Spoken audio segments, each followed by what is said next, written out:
Hello guys, welcome to Eklavya Snatak YouTube channel. तो आज जो हम पेपर करने वाले हैं वो है हमारा इन्वायरमेंट का पेपर। ठीक है, ये आपका 8th सेमेस्टर का पेपर हो जाता है और इसके आपको कोई पीवाईक्यूज नहीं मिले होंगे यूट्यूब पे, क्योंकि इसका पेपर भी आपका पहली बार होने वाला है। तो इसमें हम क्या करेंगे, आपकी जो 4 यूनिट्स है उन 4 यूनिट्स के जो मोस्ट इंपॉर्टेंट क्वेश्चंस आपके बन सकते हैं, जहां से आपका पेपर आएगा ही आएगा। ठीक है, इन क्वेश्चंस में से, बिकॉज ये जो आपके क्वेश्चंस होने वाले हैं पूरे बिल्कुल उसका सार होगा। ठीक है, तो मिनिमम टाइम में हम क्या करेंगे, उस पूरे चैप्टर का, आपके पूरे पेपर की एक तरह से समरी कवर कर लेंगे इन 10 क्वेश्चंस के थ्रू। ठीक है, तो ये इंग्लिश मीडियम की वीडियो रहने वाली है। अगर आपको हिंदी मीडियम भी चाहिए होगा तो जल्दी से कमेंट कर देना, हम उसको एक दिन में रिकॉर्ड करके डाल भी देंगे। ठीक है, तो आपको जो अगर इसके नोट्स चाहिए तो आपको पता है एकलव्य स्नातक टेलीग्राम चैनल है, वहां पे आप इसको ज्वाइन कर लीजिएगा तो आपको इसके नोट्स भी मिल जाएंगे। चलिए, तो बिना किसी टाइम को वेस्ट किए हम सबसे पहले क्वेश्चन की तरफ आगे बढ़ते हैं, जो कि क्या है, ये कहता है कि define and distinguish between ecosystem people, omnivores and ecological refugees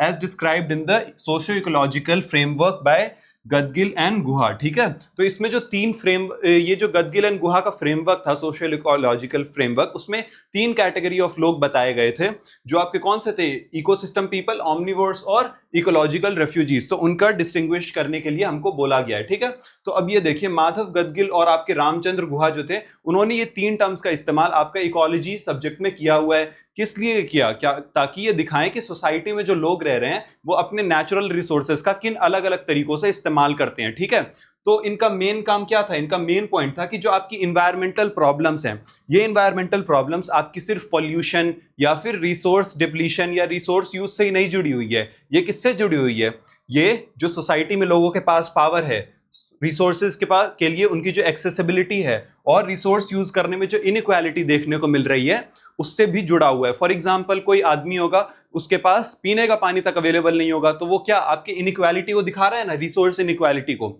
इस वजह से उन्होंने क्या किया, इन्हें 3 कैटेगरी ऑफ पीपल में डिवाइड कर दिया। तो ये कैटेगरी जो है ये हमको बताती है कि who depends directly on local resources, कि कौन लोग डायरेक्टली आपके लोकल रिसोर्सेज पे निर्भर हैं, कौन लोग हैं जो दूर बैठ के उन रिसोर्सेज को कंट्रोल कर रहे हैं, ठीक है, और उनको यूज कर रहे हैं, और वो कौन लोग हैं जो रिसोर्सेज के डिस्ट्रॉय होने के बाद क्या होते हैं, सबसे ज्यादा सफर करते हैं। ठीक है, तो ये 3 कैटेगरी में इन्होंने डिवाइड किया। तो सबसे पहली कैटेगरी उसमें हो जाती है आपकी इकोसिस्टम पीपल की।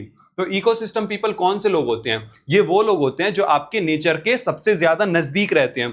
फॉर एग्जाम्पल, आपकी कौन सी हो गई, आपके ट्राइबल पीपल हो गए, है ना, वो कहाँ रहते हैं, जंगलों में रहते हैं। तो उनका जो पूरा लाइफ स्टाइल है, जो उनकी लाइवलीहुड है, वो किसके ऊपर निर्भर है, अपने आसपास के सराउंडिंग के ऊपर निर्भर है। ठीक है, तो उनका जो सर्वाइवल है वो किस पे है, उनका लोकल एनवायरनमेंट के ऊपर है। अब इसमें क्या एग्जांपल आ गया, जैसे कि उनका फूड की जरूरत वहां से पूरी हो रही है, फ्यूल उनको वहीं से मिल रहा है, फॉर्डर उनको वहीं से मिलता है, पानी भी। ठीक है, और इसके अलावा उनकी जो बाकी की जरूरत है वो भी उनको अपने इमीडिएट सराउंडिंग से मिलती है। तो इंडिया में ये कौन सी कैटेगरीज हो गई आपकी, जिसमें हमने ऑलरेडी डिस्कस किया, कौन होते हैं, ट्राइबल पीपल हो गए, आपके पेजेंट्स हो गए, और जो रूरल कम्युनिटीज हैं वो हो गई। ठीक है, तो देखो इनका जो रिलेशनशिप होता है नेचर के साथ वो कैसा है, बिल्कुल डायरेक्ट है, बिकॉज ये क्या कर रहे हैं, डायरेक्टली इंटरैक्ट कर रहे हैं ना, डेली बेसिस पे इंटरैक्ट कर रहे हैं। अब देखो, कोई गया जलावन की लकड़ी लेने के लिए गया, जलावन क्या होता है, फ्यूल होता है ना, तो वो क्या करेगा, जाके डेली कलेक्ट करेगा या फिर वीकली जाके कलेक्ट करेगा, और प्रैक्टिकल होता है उनका रिलेशनशिप। ठीक, अगर कोई फॉरेस्ट काट दिया जाता है या फिर कोई स्प्रिंग ड्राई हो जाता है, वाटर रिसोर्स ड्राई हो जाता है, तो उनकी लाइफ क्या होती है, बिल्कुल इमीडिएटली अफेक्ट होती है। अब आप कोई सिटी वाले आदमी से सोचो, अगर झारखंड में कोई फॉरेस्ट कट रहा है तो वहां के ट्राइब के ऊपर डायरेक्ट इफेक्ट पड़ेगा या दिल्ली में रहने वाले किसी व्यक्ति के ऊपर ज्यादा इफेक्ट पड़ेगा, ऑब्वियसली वहां की ट्राइब के ऊपर। तो वो लोग कौन है, आपके इकोसिस्टम पीपल है। ठीक है, अब ये देखो, they usually have deep local knowledge, उनके पास जो लोकल नॉलेज होती है अपने सराउंडिंग की वो कैसी होती है, बहुत ज्यादा होती है। And they often use resources in a small relatively sustainable way, sustainable way में वो रिसोर्सेज का इस्तेमाल करते हैं। ऐसा नहीं होता है कि वो लोग क्या करें, बहुत एक्सेस लेवल पे रिसोर्सेज को डिप्लीट कर रहे हैं, but they have little political power to protect their environment. लेकिन इन सब के बावजूद क्या होता है, उनकी जो पॉलिटिकल पावर है वो बहुत कम होती है, जिसकी वजह से उनके सफर भी सबसे ज्यादा वही लोग करते हैं। ठीक, अब हमारी सेकंड कैटेगरी आ जाती है ओमनिवोर्स की। ठीक है, आपने इकोलॉजी में ये शब्द ओमनिवोर्स पहले भी पढ़ा होगा, लेकिन जब हम इसमें बात करते हैं आपके इन्वायरमेंट में, तो गुहा ने और आपके गदगिल ने उसको कैसे डिफाइन किया है, उसको डिफाइन किया as the opposite of ecosystem people. जैसे हम देख रहे थे ना कि इकोसिस्टम पीपल कितने ज्यादा क्या थे, बैकवर्ड थे कहीं ना कहीं, उनके पास क्या उतनी ज्यादा पॉलिटिकल पावर नहीं थी। लेकिन जब हम ओमनिवोर्स की बात करते हैं तो ये कौन होते हैं, ये लोग होते हैं आपके अर्बन एलीट, जो शहरों में रहने वाले अमीर लोग होते हैं, इंडस्ट्रियलिस्ट हो गए आपके, ठीक है, एंड ऑफिशियल्स हो गए, जो कि they can draw resources from many places even far away from where they live, कि मतलब उनके लिए रिसोर्सेज के लिए उनके पास ये जरूरत नहीं हो रही है कि वो जंगल में जाकर रिसोर्सेज को कलेक्ट करेंगे, उनको कहीं भी बैठे हुए वो रिसोर्सेज के ऊपर कंट्रोल मिल सकता है because of their connection, there political power and their influence, ठीक है। तो ये क्या है, लोकल इकोसिस्टम के ऊपर, किसी एक पर्टिकुलर लोकल सिस्टम के ऊपर वो डिपेंडेंट नहीं है, ठीक है। फॉर एग्जांपल आप देखो, कोई सिटी का व्यक्ति है, वो क्या करता है, उसको इलेक्ट्रिसिटी कहीं से भी मिल सकती है, वो इलेक्ट्रिसिटी हो सकता है डैम से आ रही हो, या फिर किसी dam water from a distant source and food brought from different regions, और वो जो खाना खा रहा है वो अलग अलग रीजन से खा रहा है। लेकिन कोई ट्राइबल व्यक्ति ये उम्मीद लगा सकता है कि उसको क्या बोलते हैं, डिफरेंट रीजन से सेब मिल रहा है, डिफरेंट रीजन से उसको केला खाने को मिल रहा है, ऐसा तो नहीं होता ना। उसको क्या करना पड़ता है, अपने इमीडिएट सराउंडिंग के ऊपर निर्भर होना पड़ता है, ठीक है।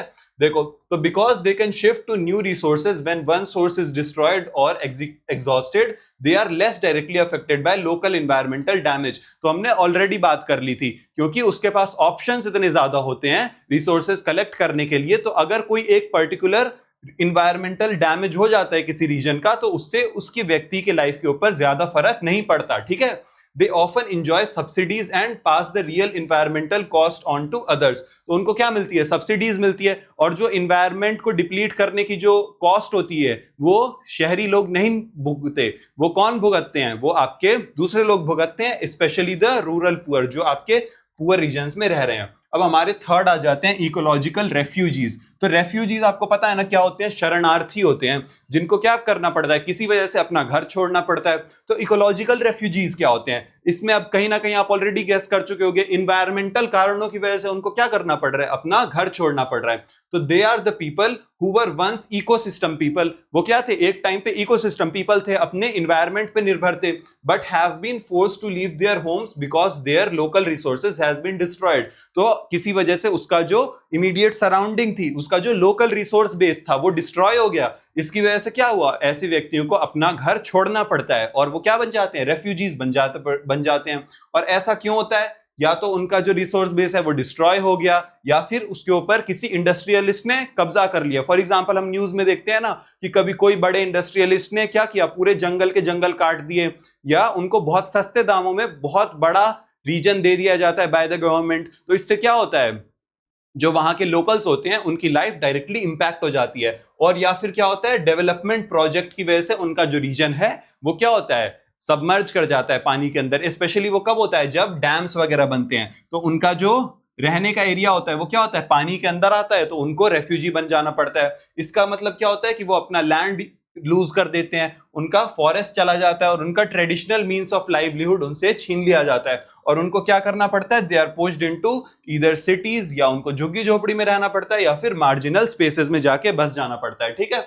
अब गादगिल और गुहा के डिस्कशन में हम क्या देखते हैं, तो वो क्या कहते हैं कि लार्ज प्रोजेक्ट्स जैसे कि डैम हो गया, उनकी वजह से क्या होता है, ये वाली सिचुएशन हमको देखने को मिलती है जिसमें लोग रेफ्यूजी बन जाते हैं। और ऐसा क्यों होता है, because they are displaced from their tribal and rural communities. तो इकोलॉजिकल रेफ्यूजी सिर्फ पुअर लोग नहीं है, they are the people who have been uprooted by environmental destruction and development. तो इनका क्या हुआ, एनवायरमेंटल डिस्ट्रक्शन और जो आपका डेवलपमेंट प्रोजेक्ट्स हो रहे हैं, उनकी वजह से क्या होता है, इन लोगों की जो कंप्लीट लाइफ है वो अप्रूट हो जाती है, डिस्ट्रॉय हो जाती है, ठीक है। तो अब की डिफरेंस समझ लो एक लाइन में, ऑलरेडी आप समझ गए होंगे, ecosystem people are who live by local nature. Omnivores कौन होते हैं, who use resource from many places and are protected from direct ecological losses. उनका इकोलॉजिकल लॉस से उनकी लाइफ पे इंपैक्ट नहीं पड़ता। और आपके इकोलॉजिकल रेफ्यूजीज कौन हो गए, who are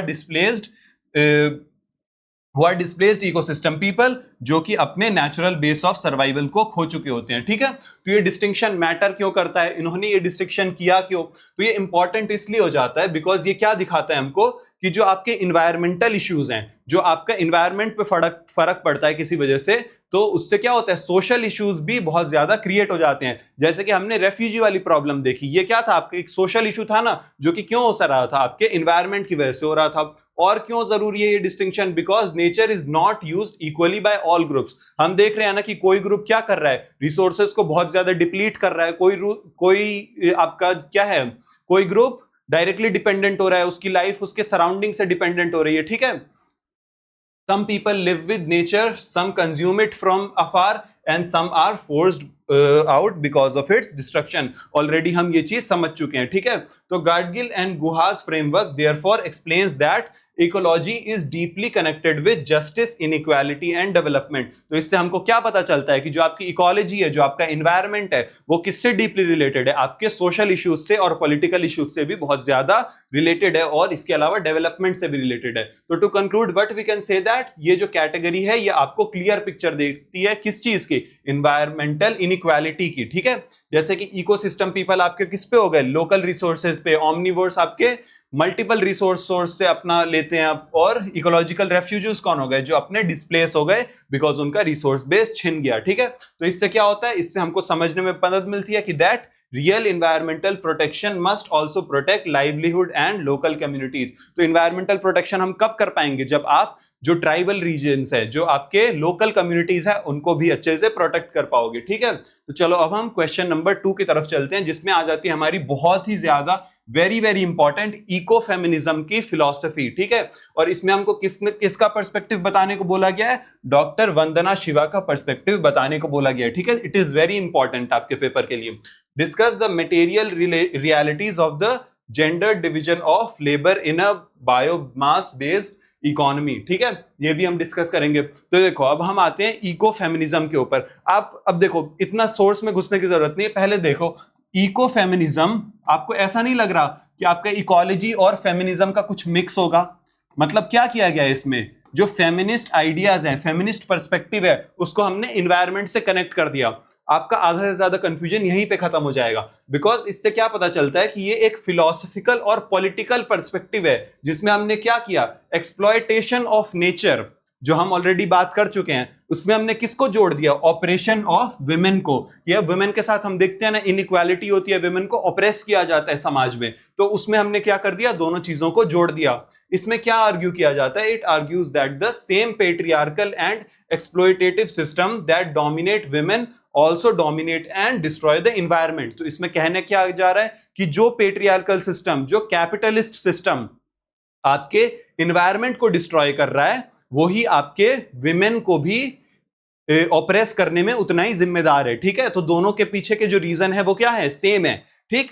तो इंडियन कॉन्टेक्स्ट में this idea was strongly developed by doctor Vandana Shiva who connected women's traditional ecological role with environmental protection। तो अब हम देखेंगे कि वंदना शिवा ने, डॉक्टर वंदना शिवा ने कैसे बताया कि जो आपकी ट्रेडिशनल वुमेन है वो कैसे आपका इकोलॉजिकल रोल निभाती है ना, वो कैसे इन्वायरमेंटल प्रोटेक्शन में भी जिम्मेदार हैं, और कैसे जब इन्वायरमेंट डिग्रेड होता है तो उससे किसी विमेन की लाइफ सबसे पहले अफेक्ट होती है, ठीक है। तो फिलॉसफी ऑफ इको फेमिनिज्म क्या है, तो it emerged from realisation that, हमने जो अभी बात की, मॉडर्न इंडस्ट्रियल सोसाइटी किस पे बेस्ड है, लॉजिक ऑफ डोमिनेशन पे बेस्ड है, ठीक है। इट क्रिएट्स हायरार्किकल डिवीजन, जैसे कि कैसे डिवीजन करती है आपकी मॉडर्न इंडस्ट्रियल सोसाइटी, वो करती है मैन ओवर वुमेन, मतलब मैन का डोमिनेंस स्थापित करती है वुमेन के ऊपर, culture over nature and reason over your emotion, ठीक है।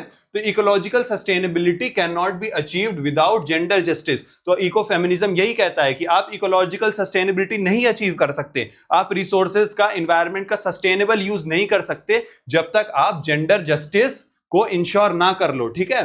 तो इको फेमिनिज्म और किसको चैलेंज करता है, वो इस आइडिया को चैलेंज करता है। वो क्या, कौन सा आइडिया है आपका, वेस्टर्न मॉडल ऑफ डेवलपमेंट, जिसमें क्या किया गया है, that treats nature merely as a resource for extraction and profit. तो western model of development is all about your using resource as a mode of development, कि आप अपने डेवलपमेंट के लिए रिसोर्स को एक्सट्रैक्ट किए जा रहे हो और प्रॉफिट कमाए जा रहे हो। लेकिन इको फेमिनिज्म में क्या किया गया है, it promotes a holistic relationship. यहाँ पे मतलब क्या हुआ, ह्यूमन और नेचर का जो रिलेशनशिप है वो होलिस्टिक दिखाया गया है। ऐसा नहीं है कि सिर्फ गिव एंड टेक हो रहा है यहाँ पे, कि रिसोर्स आप नेचर से लिए जा रहे हो और क्या कर रहे हो, उसको यूज करते जा रहे हो, यहाँ पे क्या हो रहा है कि आपका जो रिलेशन है वो होलिस्टिक है, which is based on your care, cooperation and sustainability. कि मतलब आप एक दूसरे का केयर भी कर रहे हो, जैसे नेचर आपको रिसोर्स देके आपकी केयर कर रही है और आप उसका वाइज यूज करके नेचर को बचा रहे हो, ठीक है। तो ये सारी चीजें आपको इको फेमिनिज्म के अंदर देखने को मिलती है, ठीक है। तो अब इसके बाद देखो डॉक्टर वंदना शिवा के पर्सपेक्टिव के ऊपर,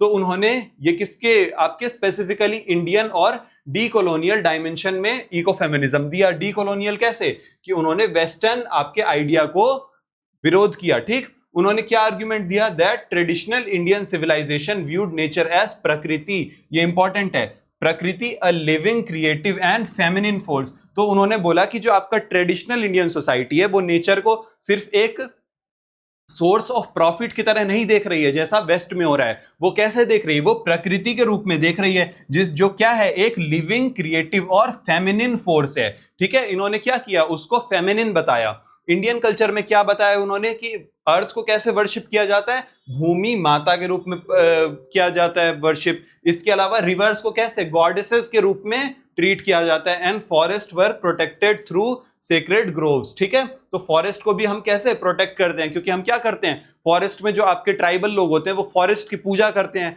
तो they consider it like God, ठीक है। तो इस वजह से हम ट्रेडिशनल इंडियन सोसाइटी आपके नेचर को बहुत ज्यादा प्रोटेक्ट करती है। तो वंदना शिवा ने बोला कि women are not passive victims but active conservers of your biodiversity. तो विमेन कैसे, वुमेन आपकी बायोडाइवर्सिटी को कंजर्व कर रही है। जो ट्रेडिशनल वुमेन है they are centered toward agriculture, preserved seeds, biodiversity and ecological balance, ठीक है। तो ये सारे काम करती हैं वो। Meanwhile the colonial and capitalist development destroyed both nature and women's autonomy. तो इन्होंने क्या बोला कि जो आपका कैपिटलिस्ट सिस्टम है, जो वेस्टर्न सिस्टम है, उसने आपके नेचर को तो डिस्ट्रॉय किया ही, लेकिन जो विमेन की ऑटोनॉमी थी, जिसमें हम क्या देख रहे थे कि एग्रीकल्चर में भी विमेन का कितना ज्यादा रोल था, बायोडाइवर्सिटी को प्रोटेक्ट करने में कितना ज्यादा रोल था, इकोलॉजिकल बैलेंस को बनाए रखने में विमेन का कितना ज्यादा रोल था, उन सबको भी आपके कॉलोनियल कैपिटलिस्ट डेवलपमेंट ने डिस्ट्रॉय कर दिया, ठीक है। तो उन्होंने किस चीज का क्रिटिसिज्म किया, उन्होंने मोनोकल्चर प्लांटेशंस का क्रिटिसिज्म किया कि आप क्या कर रहे हो, एक बड़े लैंड मास को क्लियर कर रहे हो और एक सिंगल टाइप की क्रॉप को उगाए जा रहे हो फॉर योर प्रॉफिट, ठीक है। केमिकल इंटेंसिव फार्मिंग का क्रिटिसिज्म किया कि आप फास्टर ग्रोथ के लिए ज्यादा केमिकल्स डाल रहे हो अपने उसके अंदर सॉइल के अंदर, और कमर्शियल फॉरेस्ट्री का विरोध किया, क्योंकि उन्होंने क्या बोला, these system replace diverse ecosystem and marginalise women's traditional ecological knowledge. तो उन्होंने बोला कि ये जो आपका डाइवर्स इकोसिस्टम है उस वाली चीज को क्या कर देता है, डिस्ट्रॉय कर देता है, उसको रिप्लेस कर देता है विद योर एक तरह की फार्मिंग या फिर केमिकल इंटेंसिव फार्मिंग या कमर्शियल फॉरेस्ट्री। तो जो डाइवर्सिटी है वो खत्म हो जाती है, और जो विमेन का इकोलॉजिकल जो बैलेंस बनाए रखने में रोल था, जो ट्रेडिशनल रोल हमको देखने को मिल रहा था, वो भी अब खत्म हो जाता है, ठीक है, बिकॉज वो नॉलेज उनकी छीन ली जाती है उनसे। तो उन्होंने उनका जो इको फेमिनिज्म का आइडिया है वो किसको कंबाइन कर रहा है, वो आपके इन्वायरमेंटल प्रोटेक्शन को कंबाइन कर रहा है, ठीक है, इन्वायरमेंट को सेव करने को, और किसको कंबाइन कर रहा है, विमेन के एम्पावरमेंट को और इंडिजीनियस नॉलेज को बचाए रखने को भी। क्योंकि जब आप इन चीजों को रोकोगे तो क्या होगा, जो विमेन का जो रोल है वो वापस से अलाइव हो जाएगा, जिसकी वजह से उनकी जो नॉलेज थी वो बचेगी। And resistance to your exploitative development model, कि आप जो ऐसा डेवलपमेंट मॉडल फॉलो कर रहे हो जिससे क्या हो रहा है, आपका एक्सप्लॉयटेशन हो रहा है एनवायरनमेंट का और आपकी विमेन का, उसको हम क्या करेंगे, रेजिस्ट करेंगे, ठीक है। तो gender division of labour in a biomass based economy, हम देखते हैं कि जेंडर डिवीजन मतलब आपका जेंडर के बेसिस पे लेबर कैसे डिवाइड होता है in a biomass based economy. तो इसमें देखेंगे कि हम the material realities of ecofeminism become visible in your rural biomass based economies, जहां पे क्या होता है, survival depends directly on forest, water, land and biomass sources, ठीक है। तो in such economies there exist a strict division of gender basis labour, ठीक है। तो एक बेसिस जेंडर बेस के ऊपर हमको स्ट्रिक्ट डिवीजन देखने को मिलता है ऐसी सोसाइटीज के अंदर, जिसके अंदर विमेन का क्या काम होता है, आप यूजुअली देखते हो विमेन पानी भर के लेके आती हैं, है ना, फेच करती हैं वाटर को, जलावन की लकड़ी फ्यूल वुड को कलेक्ट करती है, फॉडर को कलेक्ट करती है और लाइव स्टॉक की देखभाल करती हैं। इसके अलावा they collect non timber forest product जैसे कि हर्ब्स एंड फ्रूट्स, इन सब की क्या करती है, गैदरिंग करती हैं। ये सारे आपके विमेन के रोल होते हैं। बिकॉज विमेन का इंटरेक्शन क्या हो रहा है इन सब वजहों से। आप देख रहे हो कि विमेन लोकल इस इकोसिस्टम से बहुत ज्यादा इंटरेक्ट कर रही हैं। आपके फॉरेस्ट से उनका बहुत ज्यादा इंटरेक्शन हो रहा है, लाइव स्टॉक के साथ उनका बहुत ज्यादा इंटरेक्शन हो रहा है। तो आप देख रहे हो कि कैसे उनका एक्टिव रोल है इसके अंदर। तो they are first to experience environmental degradation. तो अगर मान लो आपका किसी के साथ first hand interaction daily basis पे हो रहा है, तो उस चीज को अगर जरा सा भी फर्क पड़ेगा तो आपको क्या होगा, उसका एक्सपीरियंस आप सबसे पहले करोगे। तो इसी में क्या बोला उन्होंने कि जब फॉरेस्ट डिस्ट्रॉय होता है या वाटर रिसोर्स ड्राई हो जाता है, तो इसकी वजह से जो विमेन की लाइफ है वो सबसे पहले अफेक्ट होती है। जैसे अब क्या हुआ, जैसे कोई मान लो तालाब सूख गया जहां से विमेन पहले पानी भरती थी, तो अब उनको लंबी दूरी चल के जाना पड़ेगा, जिसकी वजह से क्या होगा, उनकी फिजिकल एनर्जी वेस्ट होगी, ठीक है, अब क्योंकि उनको ज्यादा चलना पड़ रहा है।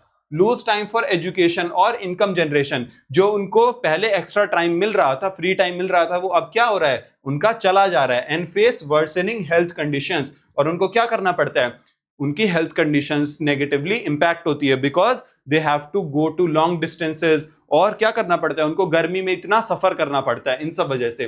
तो ये क्या हाईलाइट करता है आपका, it highlights that environmental depletion becomes a direct burden on women's bodies and labor। इसका क्या मतलब हुआ कि जब environment deplete हो रहा है तो उससे क्या हो रहा है, आपकी women की जो body है और उनके जो लेबर है उसके ऊपर डायरेक्ट बर्डन बढ़ जा रहा है, ठीक है।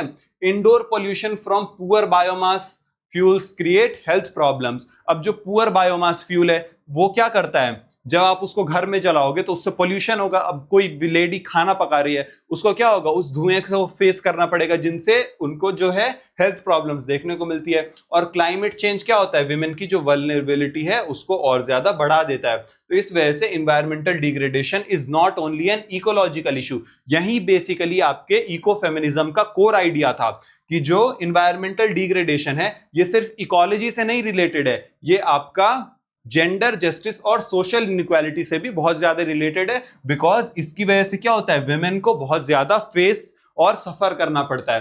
तो conclude what we can say that eco feminism ने क्या बोला कि डोमिनेशन ऑफ विमेन, ठीक है, and exploitation of nature are interconnected process. कि मतलब आपका जो विमेन का ऊपर डोमिनेशन हो रहा है मेन का, और रिसोर्सेज का, नेचर का एक्सप्लॉयटेशन हो रहा है, वो कैसी प्रोसेस है, अलग अलग नहीं है, वो इंटरकनेक्टेड है। और उनका पर्सपेक्टिव क्या था डॉक्टर वंदना शिवा का, शी एम्फसाइज दैट इंडिया की जो इंडिजीनियस इकोलॉजिकल ट्रेडिशन है उनको उन्होंने उसके ऊपर एम्फेसिस डाला, और उन्होंने क्या रिकॉग्नाइज किया, विमेन को custodian of your biodiversity and sustainability घोषित किया, ठीक है। और उन्होंने क्या बोला कि बायोमास बेस्ड इकोनॉमी में कैसा होता है, आपको लेबर जो है वो जेंडर बेसिस के ऊपर डिवाइडेड होता है, जिसमें विमेन क्या है, आपकी हाईली डिपेंडेंट होती है नेचुरल रिसोर्सेज के ऊपर, जिसकी वजह से जब इन्वायरमेंट का डिस्ट्रक्शन होता है तो जो मैन और वुमेन के ऊपर उसका इंपैक्ट है वो डिस्प्रपोर्शनेट होता है, उसमें विमेन के ऊपर उसका इंपैक्ट ज्यादा देखने को मिलता है। इस वजह से आपका क्या है, ecological sustainability both environmental conservation और जेंडर जस्टिस से जुड़ी हुई है, ठीक है। ये वाला होप आप समझ चुके होंगे। अब हम चलते हैं थर्ड क्वेश्चन के ऊपर, जो कि है what is environmentalism of the poor and environmentalism of your affluence, ठीक है। How do movements like Chipko and Narmada Bachao Andolan present your southern इन्वायरमेंटलिज्म, ठीक है। तो इन्वायरमेंटलिज्म ऑफ योर पुअर और इन्वायरमेंटलिज्म ऑफ अफ्लुएंस के बीच में क्या फर्क है, ठीक है, इसके बारे में हमसे पूछ रहा है। तो इसमें हम देखते हैं कि रामचंद्र गुहा और जुआन मार्टिनेज एलियर ने क्या किया था, दो टाइप के इन्वायरमेंटलिज्म की बात करी उन्होंने। तो वो दो टाइप ऑफ इन्वायरमेंटलिज्म कौन से थे, पहला था आपका इन्वायरमेंटलिज्म ऑफ अफ्लुएंस, ठीक है। अफ्लुएंस का क्या मतलब होता है, अमीरी, है ना, इसको आप पैसे से रिलेट करते हो। और दूसरा क्या बताया, इन्वायरमेंटलिज्म ऑफ पुअर, ठीक है। ये दो कैटेगरी उन्होंने मेनली हाईलाइट करी।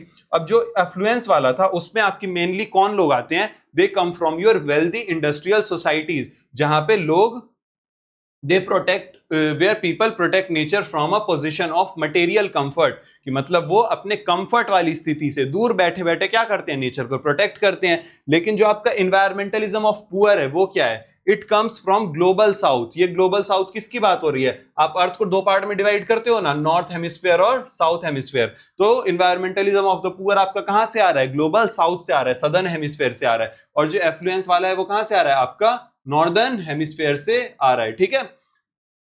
जहां पे क्या होता है, सदर्न हेमिस्फीयर में इन्वायरमेंटल स्ट्रगल किससे रिलेटेड है, उनकी लाइवलीहुड से रिलेटेड है। मतलब जो इन्वायरमेंट के लिए वो स्ट्रगल कर रहे हैं वो क्यों कर रहे हैं, बिकॉज उनकी पूरी रोजी रोटी, उनका जो पूरा लाइफ है, उनका सर्वाइवल है, वो किससे जुड़ा हुआ है? उनके इन्वायरमेंट से जुड़ा हुआ है। ठीक है, अब आगे चलो, इन्वायरमेंटलिज्म ऑफ एफ्लुएंस को हम डिटेल में पढ़ेंगे। तो इट इज, हम ऑलरेडी पढ़ चुके हैं, जो कि किससे एसोसिएटेड है? आपके इंडस्ट्रियलाइज्ड नॉर्थ से रिलेटेड है। It is shaped by leisure and post material values, so it often focuses on, ये किस किस चीज पे फोकस करता है? बिकॉज यहाँ के लोग क्या है, उनके पास बहुत ज्यादा कंफर्ट है, उनकी लाइफ क्या हो रही है, डायरेक्टली इन्वायरमेंट से इंपैक्ट नहीं कर रही है। इसकी वजह से वो किसके ऊपर फोकस कर रहे हैं? विल्डरनेस के प्रोटेक्शन के ऊपर, इंडेंजर्ड स्पीसीज को प्रोटेक्ट करने के ऊपर, सीनिक ब्यूटी कि मतलब आप जो सुंदर सुंदर जगह हैं उसको खराब ना करो, और बायोसेंट्रिक कंजर्वेशन के ऊपर। तो ये काइंड ऑफ इन्वायरमेंटलिज्म कैसा होता है? कैन बिकम ग्रीन इंपीरियलिज्म, जहां पे आप किसको इग्नोर कर रहे हो? लोकल लाइवलीहुड को इग्नोर कर रहे हो, और पुश कर रहे हो किसको? Preservation at the cost of displaced communities. ठीक है, समझ गए? अब इन्वायरमेंटलिज्म ऑफ द पुअर क्या है? इसका कंप्लीट ऑपोजिट है। यहां पे क्या हो रहा है? Because this is the dominant environmentalism in your south. ये किसके ऊपर? आपके एस्थेटिक अप्रिसिएशन के ऊपर नहीं बेस्ड है, कि सुंदरता उंदरता के ऊपर नहीं बेस्ड है। इनकी लाइफ क्या हो रही है? ये डायरेक्टली इन्वायरमेंट से इंपैक्ट हो रही है। अगर इन्वायरमेंट का डिग्रेडेशन होगा, रिसोर्सेज का एक्सप्लॉयटेशन होगा, तो इन लोगों का सर्वाइवल ही खतरे में आ जाएगा। तो ये किसके ऊपर स्ट्रगल करती है? ये स्ट्रगल करती है फूड के ऊपर, फ्यूल के ऊपर, फॉडर, वाटर, लैंड और कंट्रोल ओवर लोकल रिसोर्सेज पे। तो आप दोनों में फर्क देख रहे हो। दोनों, ये जब अफ्लुएंस की बात कर रहे हैं हम, इन्वायरमेंटलिज्म ऑफ योर रिच पीपल की बात कर रहे हैं, तो वो देखो कैसे आपके हाई फाई मुद्दों की बात करता है कि आप विल्डरनेस को बचाओ, आप इंडेंजर्ड स्पीसीज को बचाओ। लेकिन अब मान लो कोई कम्युनिटी है, कोई लोकल रीजन है, जहां पे लोगों को इन्वायरमेंट के डिग्रेडेशन से होने से उनकी लाइफस्टाइल, उनका सर्वाइवल खत्म हो जाएगा। वो किसके ऊपर फोकस करेंगे? इन बेसिक चीजों के ऊपर फोकस करेंगे। तो यही होता है आपका इन्वायरमेंटलिज्म ऑफ पुअर। यहाँ पे जो इन्वायरमेंटलिज्म डैमेज है, इन्वायरमेंटल डैमेज, वो एब्स्ट्रैक्ट नहीं है, वो रियल है। ठीक है, अब कोई ड्राइंग स्प्रिंग हो गया, या डिफॉरेस्टेड हिल हो गया, या कोई विलेज पानी के अंदर आ गया, वो क्या होता है? वहां के लोगों का डे टू डे सर्वाइवल को खतरे में डाल देता है। इस वजह से इन्वायरमेंटलिज्म उनके लिए क्या हो जाती है? It becomes a fight for distributive justice, और उनके ह्यूमन राइट की फाइट हो जाती है। ये कि मतलब उनका जब इन्वायरमेंट का डिग्रेडेशन होगा तो उनका ह्यूमन राइट खतरे में आ जाएगा। अब हम सदर्न इन्वायरमेंटलिज्म में देखेंगे कि चिपको आंदोलन और आपका नर्मदा बचाओ आंदोलन कैसे उसका एग्जाम्पल बन जाते हैं। तो आप देखते हो चिपको मूवमेंट जो है वो कैसा है? It is a classic example of your environmentalism of your poor. ऐसा क्यों होता है? बिकॉज जो आपके विलेजर्स थे, especially women, resisted commercial logging because forest were essential for fuel, wood, fodder, water and soil protection. अब देखो चिपको मूवमेंट क्यों हुआ था? बेसिकली इसीलिए हुआ था क्योंकि जो आपके फॉरेस्ट से जो जंगल वगैरह था, उसमें से क्या किया जा रहा था? पेड़ को काटा जा रहा था ताकि उसका क्या किया जाए? उसका कमर्शियल यूज किया जाए। ठीक है, तो विमेन ने क्या किया? इसको अपोज किया, क्योंकि और जो लोकल कम्युनिटी थी उसने इसको अपोज किया, क्योंकि क्या हो रहा था? उनका जो डे टू डे उनका सर्वाइवल था, उनको जो फ्यूल वुड मिल रहा था, उनको फॉडर मिल रहा था, उनके जानवरों के लिए पानी, सॉइल वगैरह, उनकी डायरेक्टली लाइफ इससे इंपैक्ट होती। ठीक है, इस वजह से they were not protecting trees only for beauty. ये सिर्फ अपने इन्वायरमेंट की ब्यूटी के लिए नहीं लड़ाई कर रहे थे, वो अपने सर्वाइवल के लिए लड़ाई कर रहे थे बेसिकली। ठीक है, तो ये तीन तरह के फीचर्स दिखाता है आपके सदर्न इन्वायरमेंटलिज्म के। पहला क्या है? आपका लाइवलीहुड बेस्ड स्ट्रगल, कि मतलब फॉरेस्ट का अगर लॉस होता तो उनको लाइवलीहुड उनकी चली जाती, और उनकी जो हार्डशिप है वो बढ़ जाती, क्योंकि उनको क्या करना पड़ता? अब कोई भी रिसोर्स के लिए लंबी दूरी तय करनी पड़ती। इसके अलावा लोकल नॉलेज के लिए कैसे? कि जो विलेजर्स थे, they understood the ecological value of forest. उनको पता था कि अगर यहां पे से, इस रीजन से फॉरेस्ट को काट दिया जाएगा तो उसका इकोलॉजिकल इंपैक्ट क्या होगा। फॉरेस्ट जो आपके लोकल लोग थे वो इसको ज्यादा बेहतर तरीके से जानते थे। एंड डायरेक्ट एक्शन कैसे था? कि people used non violent resistance. आप देख रहे थे ना चिपको मूवमेंट क्या था? उसको नाम क्यों पड़ा चिपको? बिकॉज वो क्या कर रहे थे? हक कर रहे थे पेड़ों को। ठीक है, तो उन्होंने कैसा नॉन वायलेंट रेजिस्टेंस दिखाया। ठीक है, because the state was not protecting their interest, क्योंकि उनका जो स्टेट है वो क्या कर रहा था? उसको नहीं बचा रहा था, उनके इंटरेस्ट को। अब हम आ जाते हैं नर्मदा बचाओ आंदोलन के ऊपर, and how it represents your southern environmentalism. तो Narmada Bachao is also your major example of this. It opposed large dams, है ना? इसने क्या किया था? नर्मदा बचाओ में आप क्या कर रहे थे? जो बड़े बड़े डैम्स बनाए जा रहे थे उसको अपोज कर रहे थे, क्योंकि वो डैम्स बनने की वजह से क्या हो रहा था? जो ट्राइबल कम्युनिटीज थी, जो आपकी रूरल कम्युनिटीज थी, उनको डिस्प्लेस करना पड़ रहा था, वो क्या कर रहे थे, अपनी जगह छोड़ के जा रहे थे। और इसकी वजह से क्या हो रहा था, उनके जो फील्ड्स थे, जो डैम की वजह से उनके जो फील्ड्स थे वो पानी के अंदर बह गए, ठीक है, पानी के अंदर आ गए, उनके होम्स क्या हो गए, वो भी सबमर्ज हो गए, और उनका जो लोकल रिसोर्स बेस था वो कंप्लीटली डिस्ट्रॉय हो गया। The struggle was not against development. अब कुछ लोग क्या करते हैं, आप न्यूज में भी देखते होगे या सोशल मीडिया पे भी देखते होगे, कई जगह बताया जाता है कि जो नर्मदा बचाओ आंदोलन था वो कैसा था, वो एंटी इंडिया मूवमेंट था। ऐसा कुछ नहीं था। हालांकि लोग कुछ इसको इस तरह से भी देख सकते हैं, इस पर्सपेक्टिव से, कि वो लोग क्या कर रहे थे, डेवलपमेंट का विरोध कर रहे थे, but it was not about the opposition of your development, it was more about protecting the livelihood, protecting the survival and protecting the human rights of the local community, ठीक है। और जिसमें क्या बोला जा रहा था कि जो डेवलपमेंट जो हो रहा है at the cost of poor while serving urban and industrial interest, की मतलब डेवलपमेंट क्यों हो रहा है, आप अर्बन और इंडस्ट्रियल इंटरेस्ट को तो फुलफिल कर रहे हो, लेकिन उसकी जो कीमत है वो किसको भुगतनी पड़ रही है, आपके लोकल रीजन्स को भुगतनी पड़ रही है। तो ये क्या दिखाता है कि it links environment with your social justice, कि कैसे आपका इन्वायरमेंट की प्रोटेक्शन सोशल जस्टिस से जुड़ रही है, ठीक है। और क्या इकोसिस्टम पीपल की हम क्या कर रहे हैं, उनको डिफेंड कर रहे हैं, और डिस्प्लेसमेंट का अपोज कर रहे हैं, कि मतलब लोगों को जबरदस्ती डिस्प्लेस ना किया जाए उनके रहने वाली जगह से, ठीक है। And it insist that there can be no nature without people's right. और किसके ऊपर हमने इंसिस्ट किया कि नेचर या फिर डेवलपमेंट बिना पीपल के राइट के एग्जिस्ट नहीं करता, ठीक है। तो to conclude what we can say that environmentalism of affluence, आप समझ गए ना, कि it protects nature mainly from a position of comfort और कंजम्पशन, कि आप कंफर्ट वाली स्थिति से ही नेचर को प्रोटेक्ट कर रहे हो, कि आप अपने घर में बैठे हो, आप सोशल मीडिया पे कमेंट कर रहे हो कि अरे नहीं नहीं वहां तो ऐसा नहीं होना चाहिए, लेकिन जो इन्वायरमेंटलिज्म ऑफ पुअर है वो कैसा है, वो नेचर को इसलिए बचाता है बिकॉज उसका पूरा लाइवलीहुड, उसका जो जिंदगी है वो कंप्लीटली उस नेचर के ऊपर डिपेंडेंट है। चिपको and Narmada Bachao Andolan are powerful southern movements because they show that in the global south protecting the environment means more about protecting your land rights, dignity and livelihoods of the region, ठीक है। चलिए, तो अब हम आ जाते हैं हमारे क्वेश्चन नंबर 4 के ऊपर, जिसके अंदर हम क्या पढ़ेंगे, वी हैव टू डू एक, it says that, it says analyze Garrett Hardin's tragedy of commons using the logic 1 greater than 1 over n, ठीक है, इसके बारे में पढ़ेंगे। एंड देन ये क्या कह रहा है, explain how Elinor Ostrom challenge this theory using traditional Indian systems like orans and eris, ठीक है।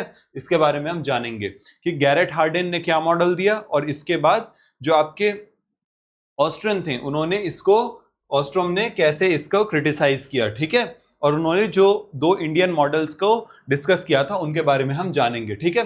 तो जो गैरेट हार्डिन थे उनका फेमस एसे था द ट्रेजेडी ऑफ कॉमन्स, जो उन्होंने 1968 में पब्लिश किया, ठीक है। इसमें उन्होंने क्या आर्गुमेंट दिया, बेसिकली उन्होंने बोला कि जो आपके शेयर्ड नेचुरल रिसोर्सेज होते हैं, जिसके अंदर आपके शेयर्ड फार्म्स आ गए या कोई भी ऐसा नेचुरल रिसोर्स जिसको एक कम्युनिटी यूज कर रही है, उसमें वो क्या बोलते हैं कि वो क्या होता है, उसका इनएविटेबली ओवर यूज होता है, कि मतलब वो हर हाल में उस रिसोर्स का ओवर यूज होगा, जिसके अंदर इंडिविजुअल्स कैसे काम करते हैं, they act for their self interest. तो उन्होंने ये नोशन बिल्कुल स्थापित कर दिया कि जो इंडिविजुअल होगा वो हमेशा अपने सेल्फिश रीजन के लिए काम करेगा, सेल्फ इंटरेस्ट के लिए काम करेगा, और इस तरह क्या होगा, जो कॉमन रिसोर्स है उसका ओवर यूटिलाइजेशन होगा, ओवर यूज होगा, ठीक है।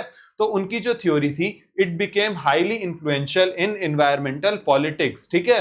हाउएवर लेटर स्कॉलर्स, बाद में जाके क्या हुआ, जैसे कि एलिनोर ऑस्ट्रियन आई, उन्होंने चैलेंज किया Hardin by showing that local communities can successfully manage common resources. तो उन्होंने क्या बोला कि जो हार्डिन जी ने ये वाला नोशन स्थापित कर दिया है वो क्या है, गलत है, और जो लोकल कम्युनिटीज क्या होती हैं, वो सक्सेसफुली ऐसे कॉमन रिसोर्सेज को मैनेज कर सकती हैं through cooperation and traditional institutions, ठीक है। और इसलिए उन्होंने क्या दिया, ओरांस और एरिस जैसे इंडियन एग्जांपल्स दिए, जिसके बारे में हम आगे पढ़ेंगे। तो चलिए अब हम इनके लॉजिक ऑफ द कॉमन्स को, logic of the tragedy of Commons को समझ लेते हैं। तो उन्होंने क्या दिया है, इस ट्रेजेडी को यूज एक्सप्लेन करने के लिए ये वाला फॉर्मूला दिया था, 1 greater than 1 over n, ठीक है, या फिर 1 by n।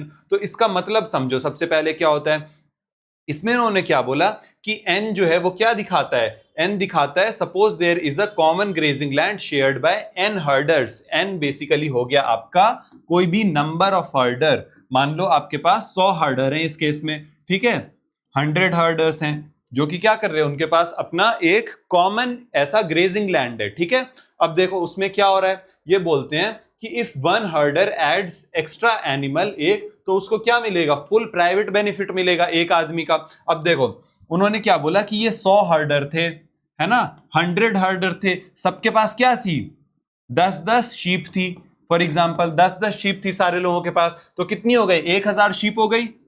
1000 शीप उस एक लैंड रिसोर्स से क्या कर रही है, ग्रेज कर रही है। अब उन्होंने बोला कि मान लो कोई एक हर्डर है, उसने क्या किया, 10 से वो अब एक और शीप खरीद ली उसने, और उसने क्या किया, अब उसके पास 11 शीप हो गई। तो अब देखो वो 11 शीप अब उसकी इस पूरे रिसोर्स को यूज करेंगी ना। ऐसा तो नहीं है कि उसकी अलग से शीप के लिए वो क्या करेगा, अलग से कोई लैंड मास खरीदेगा, बोलेगा कि अरे नहीं नहीं मेरी तो 10 शीप यहां कर रही थी, अब मेरी एक शीप अलग से 10 किलोमीटर जाके वहां से घास चर के आएगी, ऐसा तो नहीं होगा। उसके जो शीप होगी वो भी यहीं से क्या करेगी, उसकी 11वीं शीप भी इसी लैंड को यूज करेगी फॉर फीडिंग इटसेल्फ। तो इस केस में क्या होगा, उस हर्डर को क्या होगा, एक शीप का पूरा बेनिफिट मिलेगा, क्योंकि उसके पास क्या हुआ, अब 10 की 11 शीप हो गई। लेकिन इसका जो इन्वायरमेंटल डैमेज है, जो अब देखो ओवर ग्रेजिंग होगी ना, एक एक शीप, अब मान लो सब लोग उसमें क्या करने लगे, 100 के 100 आपके हर्डर ने एक एक शीप एक्स्ट्रा खरीद ली, अब वो बोल रहे हैं कि हमको भी प्रॉफिट चाहिए। तो ऐसे में क्या होगा, जो इन्वायरमेंट का डिग्रेडेशन होगा वो बढ़ जाएगा, बिकॉज ऐसा क्या हो रहा है, ओवर यूज हो रहा है आपका लैंड का। अब देखो एक आदमी की वजह से क्या हुआ, एक आदमी की वजह से जो आपका ओवर ग्रेजिंग की एनवायरमेंटल डैमेज हो रहा था वो सब लोगों के ऊपर बढ़ गया, ठीक है। तो इसीलिए बोला जाता, उन्होंने क्या बोला कि इंडिविजुअल हर्डर क्या होता है, 1/n कॉस्ट ही भुगतता है ऑफ इन्वायरमेंटल डैमेज। तो उन्होंने क्या बोला कि जो उसका प्रॉफिट है, जो प्रॉफिट है वन का, वो हमेशा उसकी जो उसने कॉस्ट भरी इन्वायरमेंटल डैमेज की, वो क्या हो गई, अब कॉस्ट तो सब में बराबर बटेगी ना, बिकॉज अब जब लैंड डिप्लीट होगा तो उसका इफेक्ट सब पे होगा। तो जो उसकी कॉस्ट थी वह सब में बट गई, लेकिन जो उसका प्रॉफिट था वो सिर्फ उसके पास रहा। तो उसी को उन्होंने क्या बोला कि the private gain is always greater than personal loss, की जो प्राइवेट गेन है वो पर्सनल लॉस से हमेशा ज्यादा रहेगा, ठीक है। तो इसका रिजल्ट क्या निकला, every individual is encouraged to add more cattle because benefit is personal। जो हमने ऑलरेडी बात की कि सब हर्डर क्या बोलेंगे कि हम भी एक एक शीप एक्स्ट्रा लेंगे, हमको भी ज्यादा मुनाफा कमाना है, और उसकी जो कॉस्ट होगी वो क्या होगी, कलेक्टिवली सब में बढ़ जाएगी। As all users behave this way, अब जब सारे यूजर्स इस वे में बिहेव करने लगेंगे तो क्या होगा, जो पास्चर होगा वो ओवरग्रेज हो जाएगा और रिसोर्स क्या होंगे, डिप्लीट हो जाएंगे, और जो कॉमन्स है वो कोलैप्स कर जाएगा, ठीक है। तो इसी को आपके हार्डिन जी ने क्या बोला, ट्रेजेडी बोला, ठीक है। Rational individual behaviour produces irrational collective decision, की जो एक रैशनल ह्यूमन बीइंग ने क्या किया, अपना सोच विचार के क्या किया, एक डिसीजन लिया, जिसकी वजह से क्या हो रहा है, एक कलेक्टिव डिस्ट्रक्शन हमको देखने को मिली, ठीक है। अब देखो तो उन्होंने कंक्लूजन क्या निकाला, उन्होंने बोला कि Commons can not survive without external authority, कि मतलब एक्सटर्नल अथॉरिटी के बिना ऐसे कॉमन लैंड रिसोर्सेज या कॉमन रिसोर्सेज सर्वाइव नहीं कर पाते। इसलिए उन्होंने दो सॉल्यूशन दिया, या तो क्या करो, प्राइवेटाइजेशन कर दो। अब जब प्राइवेटाइजेशन होगा तो एक कंट्रोलिंग अथॉरिटी आ जाएगी ना, या फिर जो स्टेट का कंट्रोल है उसी को आप स्ट्रॉन्ग कर दो, ठीक है। तो इस केस में क्या होगा, according to him he said that open access commons naturally lead to, कि मतलब ऐसे कॉमन्स जो कि ओपन एक्सेस है, सबके लिए खुले हुए हैं, they naturally lead to overexploitation, because human क्या है, human are mainly driven by your self interest, ठीक है। ये इन्होंने कंक्लूजन दे दिया। अब हम देखते हैं कि एलिनोर ऑस्ट्रोम ने कैसे इनके इस नोशन को चैलेंज किया, ठीक है। तो उन्होंने इस पेसिमिस्टिक एजम्पशंस को, अब देखो इसके लिए क्या टर्म यूज किया गया, पेसिमिस्टिक है ये, ऑप्टिमिस्टिक नहीं है, बिकॉज आप क्या कर रहे हो, आप हर एक ह्यूमन को एक सिमिलर लेंस से देख रहे हो, सिमिलर लेंस से कि वो ह्यूमन क्या करेगा, हमेशा सेल्फ इंटरेस्ट के लिए काम करेगा, तो इसलिए इसको पेसिमिस्टिक बोला। उन्होंने बोला कि through field studies across the world she showed that communities often create effective system to govern common resources without privatisation और सेंट्रलाइज स्टेट कंट्रोल, कि मतलब उन्होंने ऑल ओवर ऐसे कम्युनिटीज और कॉमन रिसोर्सेज को स्टडी किया, और उन्होंने ये पाया कि जो आपकी कम्युनिटीज हैं वो क्या करती है, ये कम्युनिटीज इन कॉमन रिसोर्सेज को खुद ही इतने एफिशिएंटली मैनेज कर लेती हैं कि किसी भी तरह के प्राइवेटाइजेशन या स्ट्रॉन्गर स्टेट कंट्रोल की जरूरत नहीं पड़ती। हर मेन आर्ग्यूमेंट वाज कि कॉमन्स फेल बिकॉज, तो उनका आर्ग्यूमेंट क्या था, common fails not because they are shared, कि मतलब वो सब लोग शेयर करके यूज कर रहे हैं इसकी वजह से फेल नहीं करते, but because institutions of cooperation are destroyed और इग्नोर्ड, कि जब आप कोऑपरेशन और इन जैसी चीजों को इग्नोर कर देते हो या डिस्ट्रॉय कर देते हो, इस वजह से क्या होगा, आपकी जो कॉमन्स है वो फेल कर जाएंगी। ठीक है, तो ऑस्ट्रन ने मेन पॉइंट क्या दिए, उनके मेन पॉइंट्स थे आपके, she argued that successful Commons management depend किसके ऊपर, लोकल पार्टिसिपेशन के ऊपर होता है, शेयर्ड रूल्स की मतलब सब लोग रूल्स को फॉलो कर रहे हैं, ठीक है, मॉनिटरिंग के ऊपर और सोशल ट्रस्ट के ऊपर, कि ऐसी समाज जहां लोगों को एक दूसरे के ऊपर ट्रस्ट ही नहीं होगा तो वो समाज में ऐसा कोई कॉमन रिसोर्स एग्जिस्ट कर पाएगा, नहीं कर पाएगा। एंड कलेक्टिव रिस्पॉन्सिबिलिटी के ऊपर, कि सब लोग क्या करें, कलेक्टिवली रिस्पॉन्सिबल हो उस रिसोर्स के लिए। अनलाइक हार्डिन, उन्होंने क्या माना, she believed that humans are capable not only of competition but also of cooperation. तो इन्होंने एक ऑप्टिमिस्टिक व्यू अपनाया, ठीक है, ऑप्टिमिस्टिक व्यू अपनाया, और इसके लिए उन्होंने एग्जाम्पल भी दिया जिसके बारे में हम पढ़ने वाले हैं। तो देखो इंडियन एग्जाम्पल सपोर्टिंग ऑस्ट्रम कौन से थे, सबसे पहला आपका ओरेंस हो जाता है, जो कि क्या होते हैं, सेक्रेड ग्रोव्स। सेक्रेड ग्रोव्स मतलब sacred pieces of land, sacred pieces of land या फिर फॉरेस्ट, ठीक है, या फिर आप कोई भी ऐसा रीजन बोल लो जहां पे क्या है, एक टाइप के पेड़ देखने को मिल रहे हैं। तो ओरांस क्या होते हैं, they are traditional sacred groves found specially in Rajasthan और वेस्टर्न इंडिया।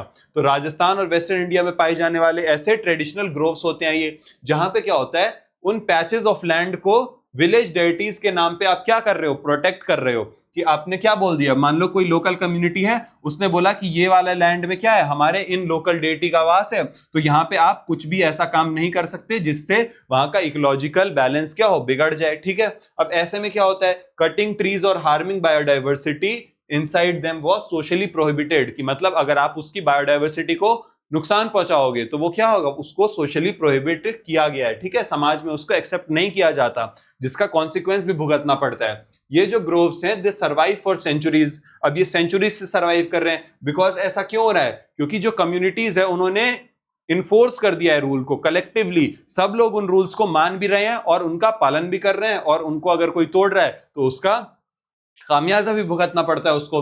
अब रिलीजन की वजह से क्या होता है, मोरल रिस्पॉन्सिबिलिटी बढ़ जाती है। अब क्योंकि आपने क्या किया, लोकल डेटी को अपने उससे जोड़ दिया, तो अब लोग उसको ज्यादा अच्छे तरीके से मानने लगे, because whenever we attach anything with religion, तो उसमें अपने आप क्या होता है, लोगों के मन में उसके लिए प्रोटेक्टिवनेस बढ़ जाता है, ठीक है।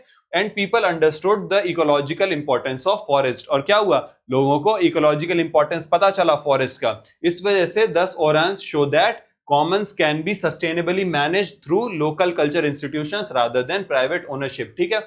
अब आ जाते हैं हम एरीज के ऊपर, जो कि क्या है, ट्रेडिशनल इरिगेशन टैंक्स होते हैं, और ये कहां आपको साउथ इंडिया में मेनली देखने को मिलते हैं, स्पेशली इन योर तमिलनाडु। अब इसमें क्या होता है, बेसिकली इसमें विलेजर्स कलेक्टिवली मेंटेन टैंक, कि मतलब टैंक्स को मेंटेन करेंगे, कैनल्स को मेंटेन करेंगे, और वाटर शेयरिंग सिस्टम को थ्रू कस्टमरी रूल्स, की मतलब उन्होंने रूल्स बना दिया और अब वो क्या कर रहे हैं, वाटर शेयरिंग सिस्टम्स को मैनेज कर रहे हैं और उसको कंट्रोल कर रहे हैं, ठीक है। ये सिस्टम काम क्यों किया, बिकॉज वाटर यूज को हम रेगुलेट कर रहे थे कलेक्टिवली, ठीक है। इसके अलावा मेंटेनेंस रिस्पॉन्सिबिलिटी जो उसकी थी, आपके कैनल्स की मेंटेनेंस रिस्पॉन्सिबिलिटी या टैंक्स की मेंटेनेंस रिस्पॉन्सिबिलिटी, वो किसी एक पर्टिकुलर व्यक्ति की नहीं थी, वो पूरे समाज की थी, ठीक है। And local communities had a direct stake in sustainability.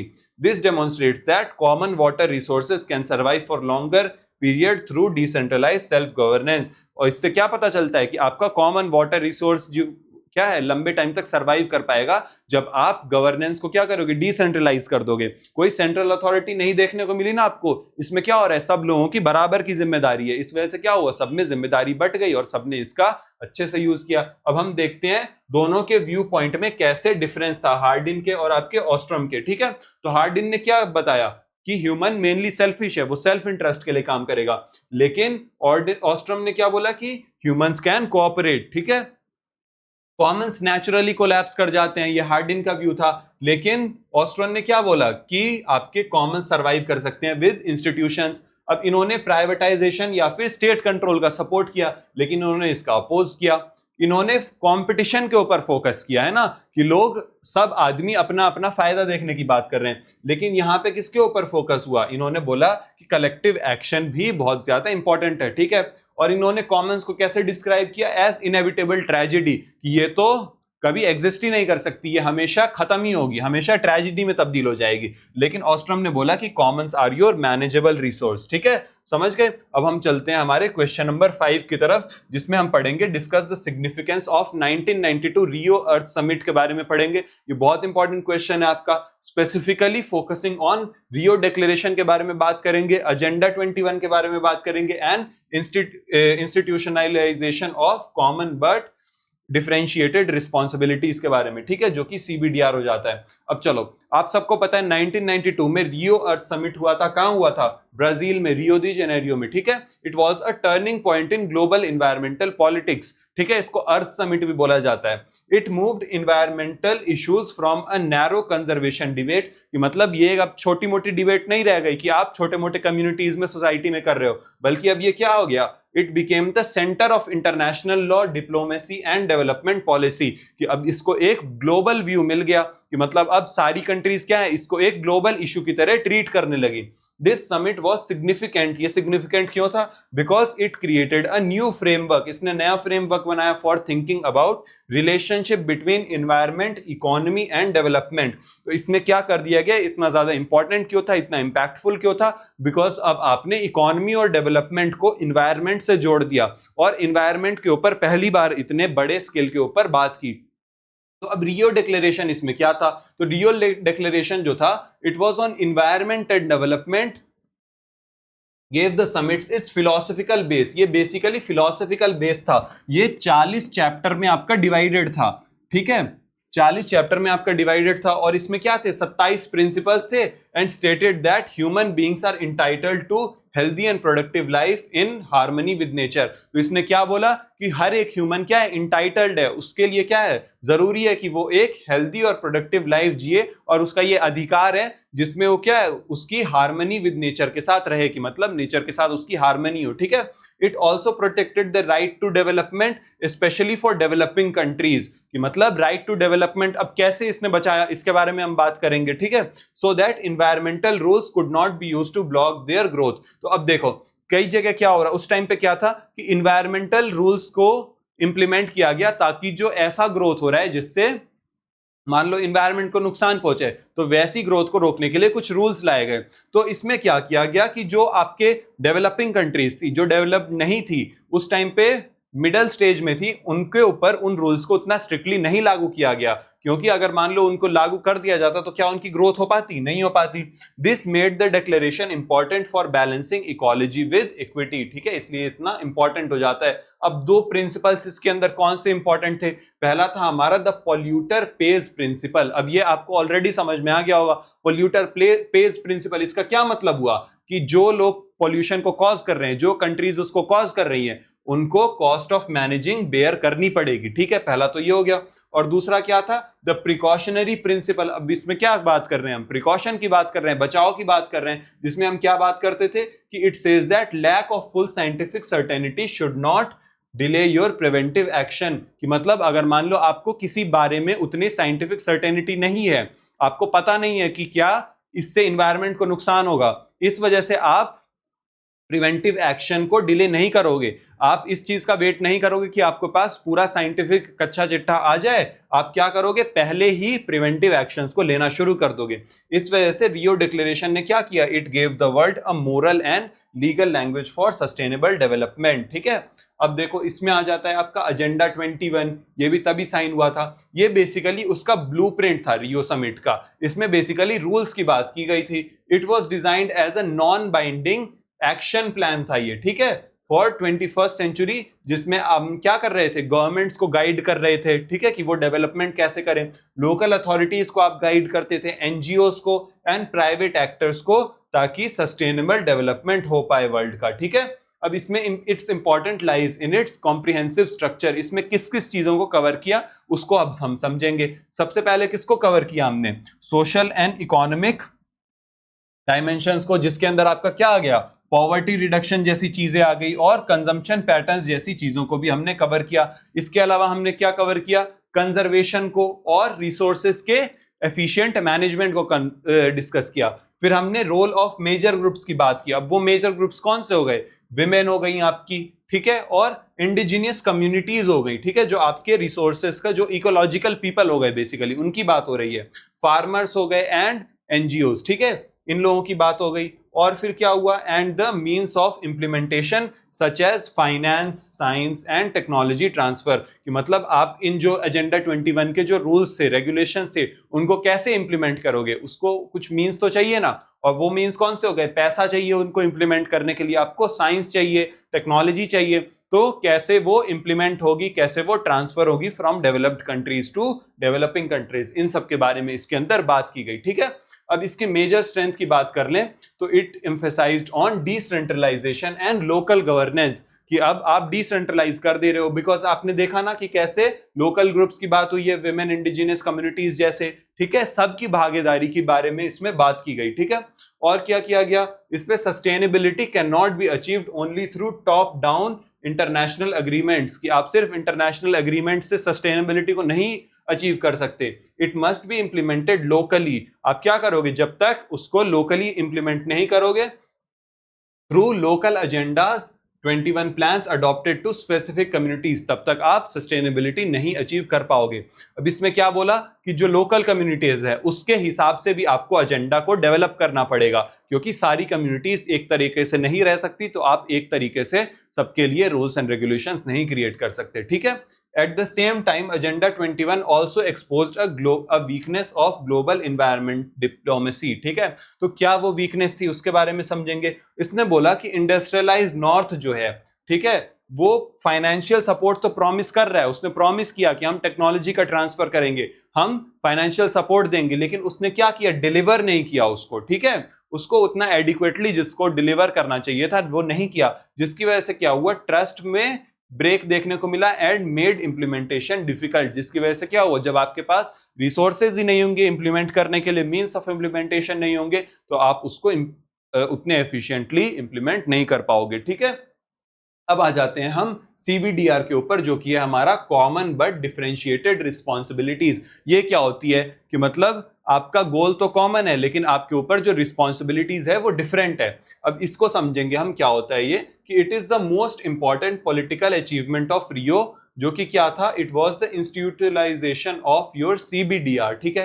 अब ये प्रिंसिपल क्या रिकॉग्नाइज करता है, ये रिकॉग्नाइज करता है कि सारे कंट्री की एक कॉमन ड्यूटी है, और वो कॉमन ड्यूटी क्या है, it is to protect your global environment, कि आप पूरे एनवायरनमेंट को प्रोटेक्ट करोगे, but they do not share equal responsibility, लेकिन उनकी जो रिस्पॉन्सिबिलिटी है वो बराबर नहीं है। ऐसा क्यों नहीं है, बिकॉज जो आपका नॉर्दर्न इंडस्ट्रियल रीजन है उसने क्या किया है, आपके पॉल्यूशन में ज्यादा कंट्रीब्यूशन किया है, इसकी वजह से उसको ज्यादा फाइनेंशियल और टेक्नोलॉजिकल कैपेसिटी मिल गई है, और वो क्या करेगा, अब उसकी जो ड्यूटी है, जो उसकी रिस्पॉन्सिबिलिटी है, वो भी ग्लोबल साउथ से ज्यादा होगी, ठीक है। बेसिकली यही इसका कॉन्सेप्ट था।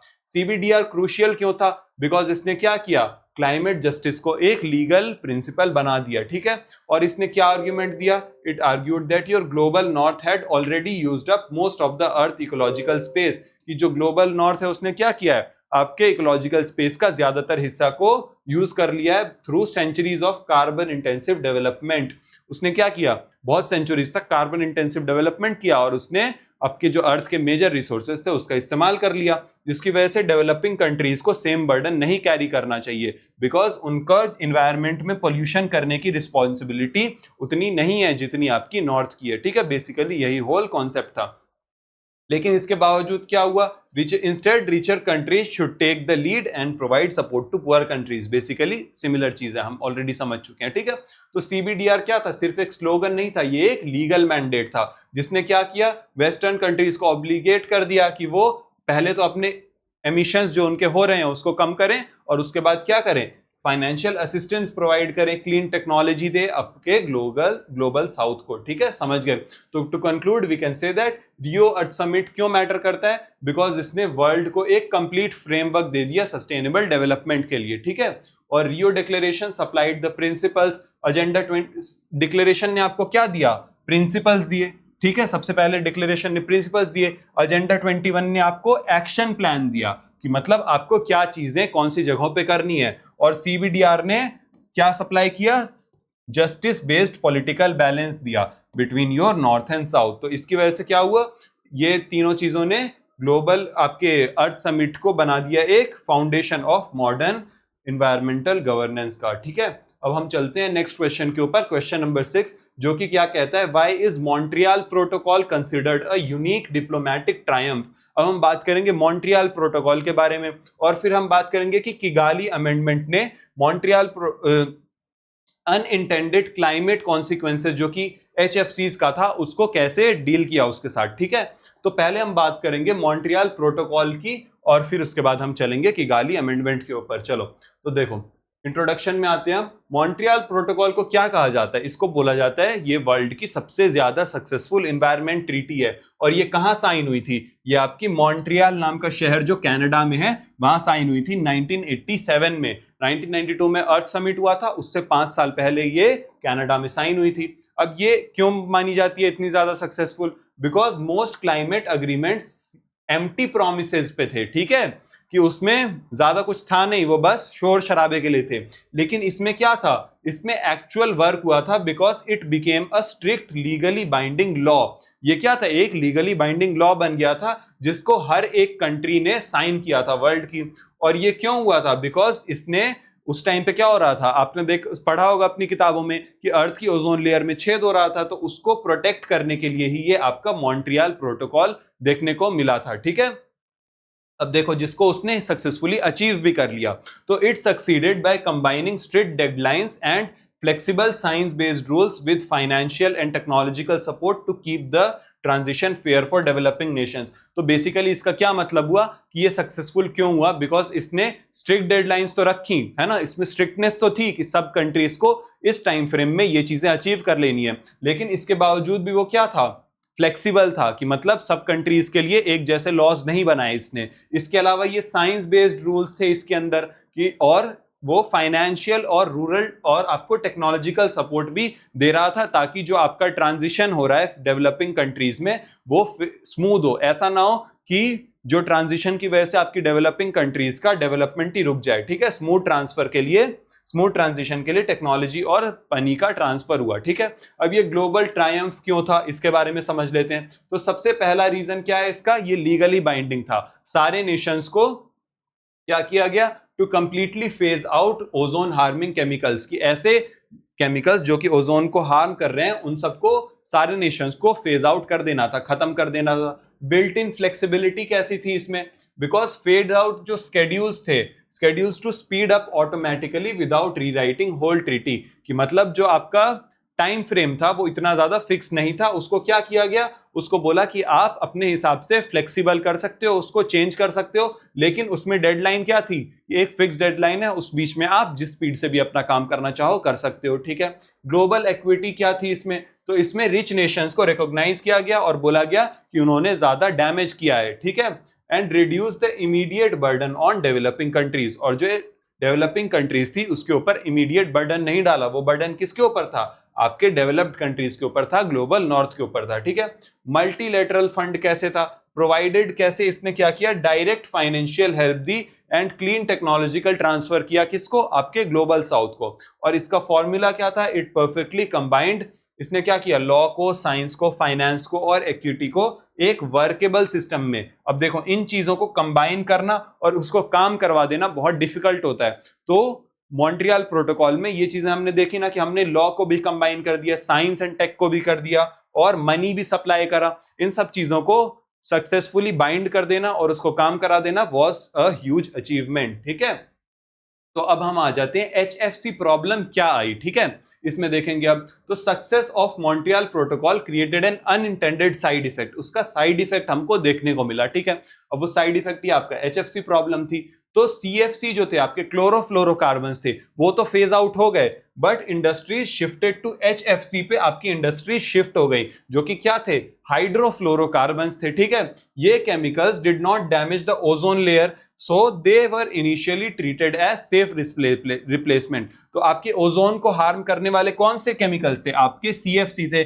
लेकिन HFC क्या थे? ओजोन को हार्म नहीं कर रहे थे। इसकी वजह से उनको बोला गया कि ये सेफ रिप्लेसमेंट है आपका CFC का। लेकिन HFC क्या है? They are powerful green house gases with a very high global warming potential. तो इनका ग्लोबल वार्मिंग पोटेंशियल बहुत ज्यादा है, ठीक है, और ये पावरफुल ग्रीन हाउस गैसेज हैं। इसकी वजह से ये क्या हुए? They became a new climate problem even while solving the ozone problem. जिसकी वजह से क्या हुआ? ये एक प्रॉब्लम बन गए जब हम CFC वाली प्रॉब्लम को, ओजोन वाली प्रॉब्लम को ही सुलझा रहे थे, ठीक है। तो इसने क्या किया? एक क्राइसिस को तो सॉल्व कर दिया, लेकिन एक नए क्राइसिस को जन्म दे दिया, ठीक है।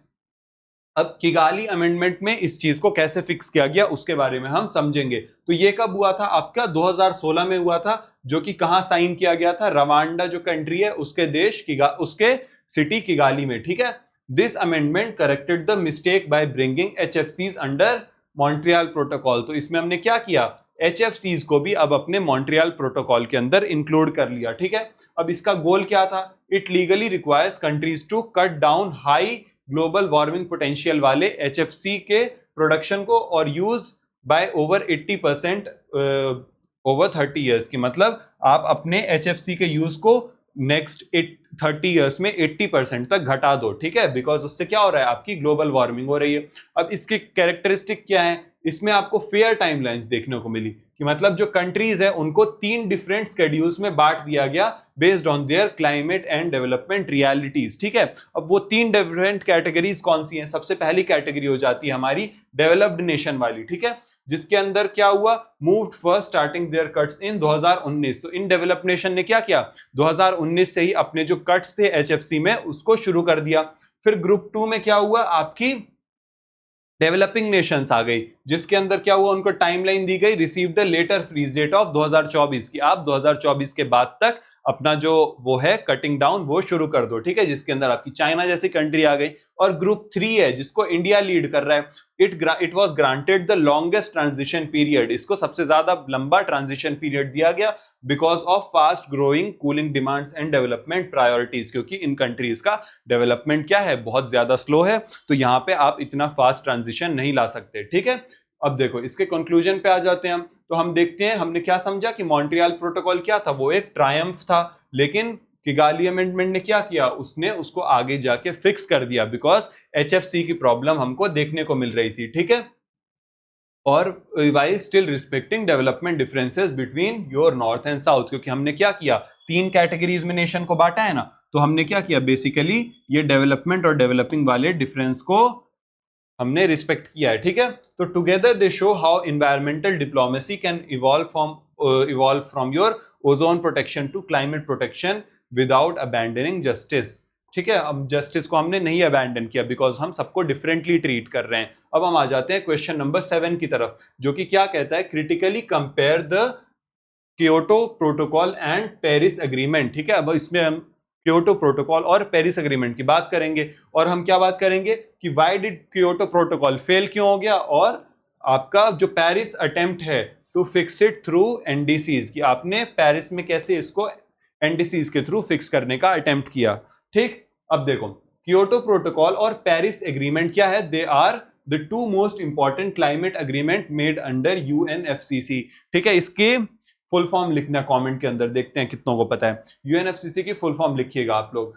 तो जो क्योटो प्रोटोकॉल है इट वाज अडॉप्टेड इन 1997 और ये कहां हुआ था? जापान के क्योटो शहर के अंदर, ठीक है, जहां पे आपने एक टॉप डाउन अप्रोच की बात करी थी। अब ये टॉप डाउन अप्रोच क्या होता है? इसका बेसिकली मतलब होता है emission reduction through targets. Emission reduction targets were decided internationally, कि आपने इंटरनेशनली इन टारगेट्स को डिसाइड किया and countries mainly developed nations were legally required to follow them. और जो आपकी जो कंट्रीज हैं उन सबको ये टारगेट दिया गया कि आप उनको फॉलो करोगे एक के बाद एक, और ठीक है।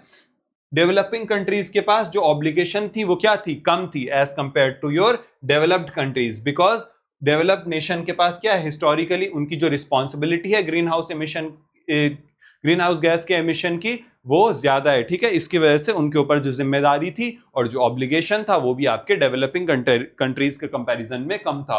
अब जब आपका पेरिस एग्रीमेंट आ जाता है तो ये आपने कब अडॉप्ट किया? 2015 में अडॉप्ट किया एट पेरिस फ्रांस, जिसके अंदर हमने बॉटम अप अप्रोच की बात करी, ठीक है। यहाँ पे ये डिफरेंस आपको देखने को मिलता है। ये देखो, यहाँ पे आपने टॉप डाउन अप्रोच की बात करी थी ना क्योटो प्रोटोकॉल में, लेकिन जब आप पेरिस की बात करते हो तो यहाँ पे बॉटम अप अप्रोच की बात करी, जिसके अंदर हमने क्या किया? It means that each country decides its own एलिमेट climate target according to its capacity and development need through national determined contributions, ठीक है। इसके अंदर बेसिकली बात करी गई कि आपकी हर एक कंट्री अपने टारगेट्स को, क्लाइमेटिक टारगेट्स को अपनी कैपेसिटी के हिसाब से और अपने डेवलपमेंट नीड्स के हिसाब से क्या करेगी? डिटरमिन करेगी थ्रू योर एनडीसीज, जिसको क्या बोला गया? नेशनली डिटरमिन्ड कंट्रीब्यूशन, ठीक है। और ये अग्रीमेंट क्या है? It is more flexible and encourages participation from all countries. तो ये ज्यादा फ्लेक्सिबल है बिकॉज आप क्या कर रहे हो? सब कंट्रीज को ये अधिकार दे रहे हो कि वो अपने हिसाब से अपने टारगेट्स को अपनी कैपेसिटी के हिसाब से डिटरमाइन कर ले, और इसकी वजह से क्या हुआ? सारी कंट्री को इंकरेजमेंट मिला कि वो क्या करे? इसमें पार्टिसिपेट करे, ठीक है। This shift happened because many major countries were unwilling to continue with Kyoto's strict legally binding system. और ऐसा क्यों हुआ? बिकॉज आप क्योटो में देख रहे हो ना, जो आपके डेवलप्ड कंट्रीज हैं उनके ऊपर बिल्कुल फिक्स टारगेट्स दे दिया गया, लीगली बाइंड कर दिया गया कि तुमको ऐसा करना ही है, जिसकी वजह से वो क्या थे? नाखुश थे, ठीक है। और उन्होंने क्या किया? इसको शिफ्ट को सपोर्ट किया, ठीक। अब हम देखते हैं क्योटो में जो आपका क्योटो एग्रीमेंट था वो फेल क्यों हुआ, ठीक है। तो अब इसमें स्प्लिट देखिए, सबसे पहला रीजन था स्प्लिट का। तो इसके पीछे क्या रीजन है? इसने वर्ल्ड को दो कंट्रीज में, दो कैटेगरीज में डिवाइड कर दिया, जिसके अंदर NX1 वाली कंट्री आ गई और फिर दूसरी कौन सी आ गई? नॉन NX1 वाली कंट्री आ गई। तो NX1 के अंदर आपके रिच इंडस्ट्रियलाइज्ड नेशंस आते थे, ठीक है, और जो डेवलपिंग नेशंस थे वो आपके किसके अंदर आ गए? नॉन NX1 के अंदर आ गए, ठीक है। अब इसके ऊपर इसकी वजह से क्या हो रहा था? बर्डन जो था वो डिफरेंट था। जो आपका NX1 वाली कंट्रीज थी उनके ऊपर फोर्स किया गया टू कट एमिशंस बाय 5.2% तक, जबकि जो आपके डेवलपिंग कंट्रीज है उनके ऊपर ऐसा कोई भी टारगेट नहीं था, ठीक है। इसकी वजह से भी आपकी जो डेवलप्ड कंट्रीज हैं वो नाखुश थी, ठीक। अब लूप होल इसमें क्या देखने को मिला?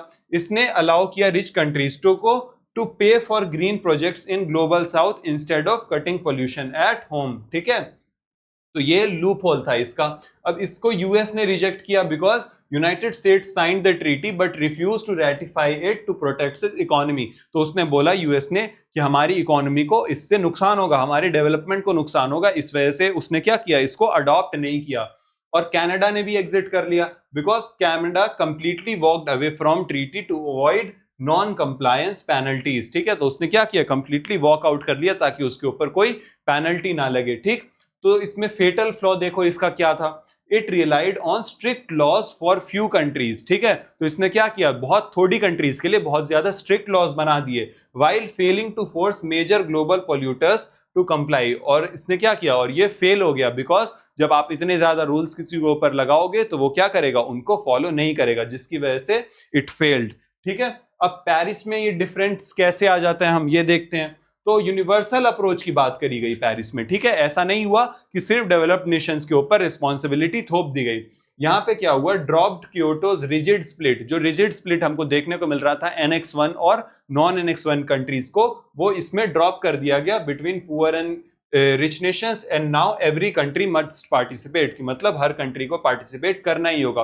वॉलंटरी प्लेजेस दिए गए, countries chose their own homework by submitting nationally determined contribution to cut pollution and adapt to climate change. Already हम समझ चुके हैं ना एनडीसी क्या है, कि उन्होंने अपने हिसाब से, अपनी कैपेबिलिटी एंड कैपेसिटी के हिसाब से डिसाइड किया कि वो कितना कट डाउन करेंगे, कितने एमिशन को घटाएंगे ताकि क्लाइमेट चेंज का जो इंपैक्ट है वो कम हो, ठीक है।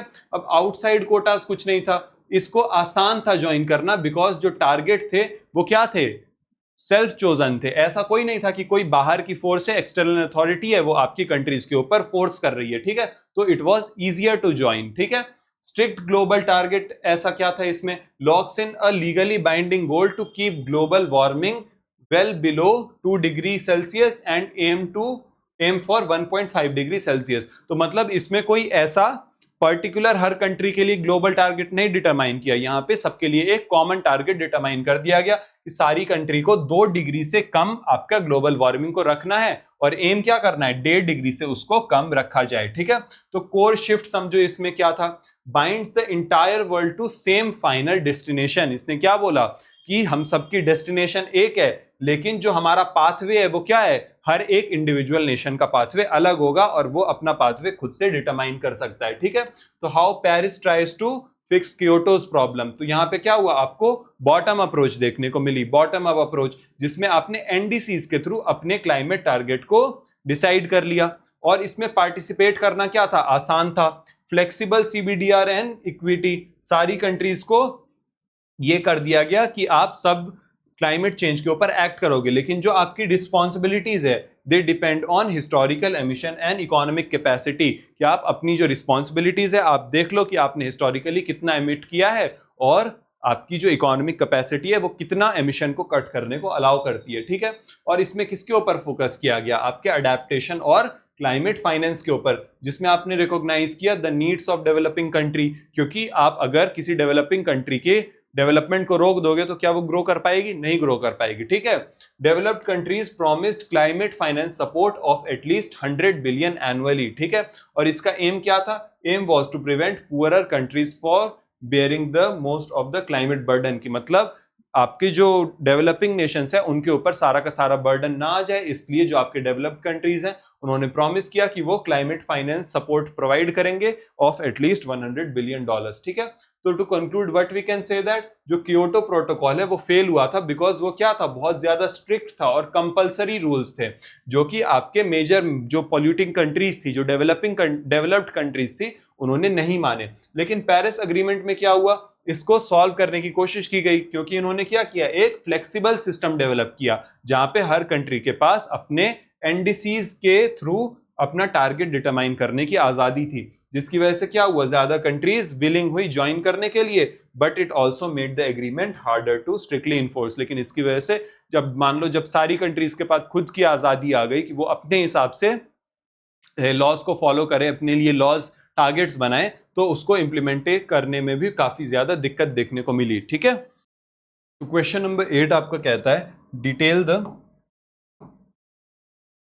क्वेश्चन नंबर 8 कहता है detail the 8 national missions of NAPCC and discuss how India's Panchamrit strategy seeks to achieve net zero by 2070। तो हम पहले बात करेंगे 8 नेशनल मिशंस की, ठीक है, जो कि आपके NAPCC के अंदर आते हैं, और उसके बाद हम बात करेंगे कि कैसे इंडिया ने पंचामृत स्ट्रेटेजी को अडॉप्ट किया टू सीक टू, और इसमें क्या सीख कर रहे थे, हम क्या अचीव करने की कोशिश कर रहे हैं, नेट जीरो एमिशन बाय 2070। ठीक है, तो अब हम आ जाते हैं इंट्रोडक्शन के ऊपर। तो इंडिया का national action plan on climate change, जिसकी क्या NAPCC की फुल फॉर्म आपकी हो जाती है national action plan on climate change. ये कब लॉन्च हुई थी, आपकी 2008 में लॉन्च हुई थी by prime ministers council on climate change. Prime ministers council on climate change के द्वारा इसको 2008 में लॉन्च किया गया। ठीक है, तो इसने क्या मार्क किया, it mark the shift of India from a defensive climate stand to more proactive one. तो मतलब आपने क्या किया, अब एक प्रोएक्टिव अप्रोच हमने अडॉप्ट कर ली,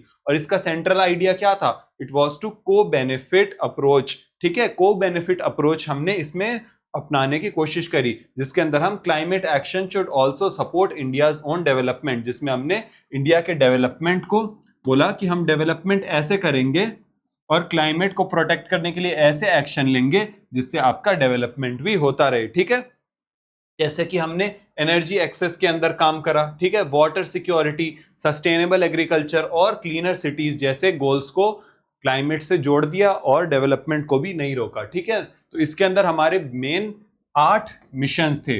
ठीक है, वो सारे मिशंस हम एक एक करके देखेंगे। सबसे पहला मिशन क्या था, नेशनल सोलर मिशन NSM। ठीक है, तो इसमें क्या था, इसका गोल था कि हम इंडिया को एक ग्लोबल लीडर बनाए सोलर पावर के अंदर, कि हमारा जो मेन प्रोडक्शन हो एनर्जी का वो कहां से हो, सोलर से हो, जिसकी वजह से क्या हुआ, हमारे कंट्री के अंदर सोलर एनर्जी स्केल अप हुई थ्रू टारगेट्स, हमने टारगेट्स डिटरमाइन किए, रिवर्स बिडिंग करी, ठीक है, और एक्सपेंशन किया आपके रूफटॉप और यूटिलिटी स्केल सोलर का, कि छतों के ऊपर क्या किया गया, सोलर पैनल्स लगाए, जिसकी वजह से क्या हुआ, जो आपका सोलर पावर थी, हमारा जो सोलर एनर्जी थी उसका प्रोडक्शन बहुत सब्सटैंशियली ग्रो किया। और ये क्या था, it is widely seen as one of the most successful missions under NAPCC, ठीक है, इसका ये one of the most successful mission बना। इसके बाद आ जाते हैं national mission for enhanced energy efficiency, NMEEE, ठीक है। इसका फोकस क्या था, इसका फोकस था आपका जो एनर्जी इंटेंसिव इंडस्ट्रीज है, जो आपकी बहुत ज्यादा एनर्जी खाती हैं, उसमें एनर्जी यूज को घटाना, ठीक है। और उसका की मैकेनिज्म क्या था, इट वाज पैट, जिसको बोला जाता है परफॉर्म, अचीव एंड ट्रेड, ठीक है, under which designated consumers get reduction targets and those who save more can earn more energy saving certificates. इसके अंदर बेसिकली क्या किया गया कि जो इंडस्ट्रीज, जो कंपनीज आपकी एनर्जी को बचा रही हैं, ठीक है, उनको क्या किया गया, they can earn energy saving certificates उनको दिया गया। इसके बाद देखो हमारा थर्ड क्या था, national mission on sustainable habitat. इसके अंदर बेसिकली हमने क्या किया, स्मार्ट सिटीज को बनाया, जिसके अंदर सिटीज को हमने कोशिश करी कि हम क्लाइमेट फ्रेंडली बना सकें। और कैसे बनाए, थ्रू एनर्जी एफिशिएंट बिल्डिंग। अब एनर्जी एफिशिएंट आप कैसे बनाओगे बिल्डिंग को, आप उसमें सोलर एनर्जी का यूज कर सकते हो, ठीक है, या फिर आप क्या करो, आप वेस्ट मैनेजमेंट अच्छा करो, उससे आपकी सिटी कैसे बनेगी, सस्टेनेबल बनेगी। पब्लिक ट्रांसपोर्ट को प्रमोट करो, ठीक है, मेट्रोज का एक्सपेंशन करो और इलेक्ट्रिक मोबिलिटी को प्रमोट करो। इसके बाद आ जाता है हमारा नेशनल वाटर मिशन। इसके अंदर क्या हुआ, इस मिशन के अंदर हमने वाटर कंजर्वेशन के ऊपर, वाटर वेस्टेज को रोकने के ऊपर, इसके अलावा डिस्ट्रीब्यूशन ऑफ वाटर को इंप्रूव करने के ऊपर काम किया, ठीक है। इसमें रेन वाटर हार्वेस्टिंग जैसी प्रैक्टिसेस को प्रमोट किया गया और वेस्ट वाटर की रिसाइकलिंग को प्रमोट किया गया और इरिगेशन को ज्यादा एफिशिएंट बनाने की कोशिश करी गई, ठीक है। बेसिकली इसका मेन गोल क्या था कि जो पानी का वेस्टेज है उसको रोका जाए और पानी का एफिशिएंट यूज हो जाए, ठीक। अब इसके बाद हमारा नेक्स्ट मिशन क्या था, national mission for sustaining the Himalayan ecosystem.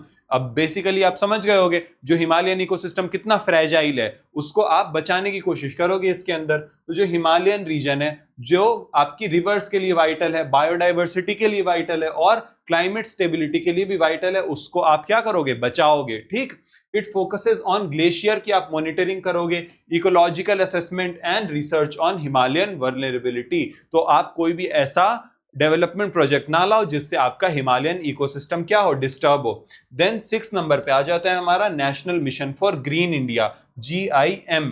इसके अंदर आप क्या करोगे, आप एम करते थे to protect, restore and improve forest and tree cover. देखो हर एक मिशन जो है आपका किसी एक स्पेसिफिक चीज से जुड़ा हुआ है। जैसे आपका ये वाला मिशन किसके साथ था, हिमालयन इकोसिस्टम के साथ था। National mission for green India किसके साथ था, आपका ट्रीज से जुड़ा हुआ था, ठीक है। तो आप ऐसे कीवर्ड से भी जोड़ सकते हो, जैसे GIM आपका किसके साथ है, फॉरेस्ट एंड ट्रीज के साथ है, कि आप ट्री कवर को इंप्रूव करोगे, ठीक है। It emphasises landscape level restoration and community participation rather than any commercial plantation forestry, कि आप कमर्शियल प्लांटेशन फॉरेस्ट्री के बजाय किस पे ऊपर, आप कम्युनिटी के पार्टिसिपेशन को प्रमोट करने के ऊपर कोशिश करोगे, ठीक है। नेक्स्ट आ जाता है हमारा NMSA, जो कि क्या था, national mission for sustainable agriculture. तो इसका क्या होगा, सिंपली आप एग्रीकल्चर को ज्यादा क्लाइमेट रेजिलिएंट बनाओगे, है ना।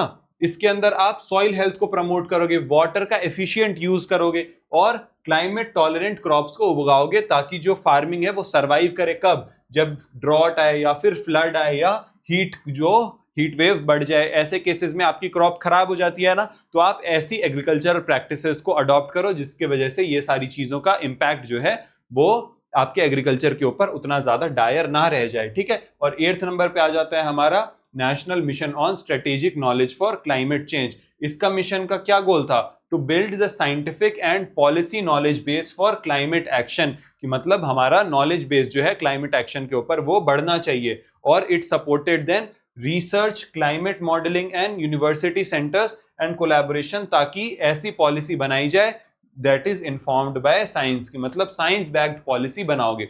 इसके बाद आ जाते हैं हम पंचामृत स्ट्रेटेजी के ऊपर और नेट जीरो जो गोल है हमारा 2070 तक, वो क्या है, ठीक है।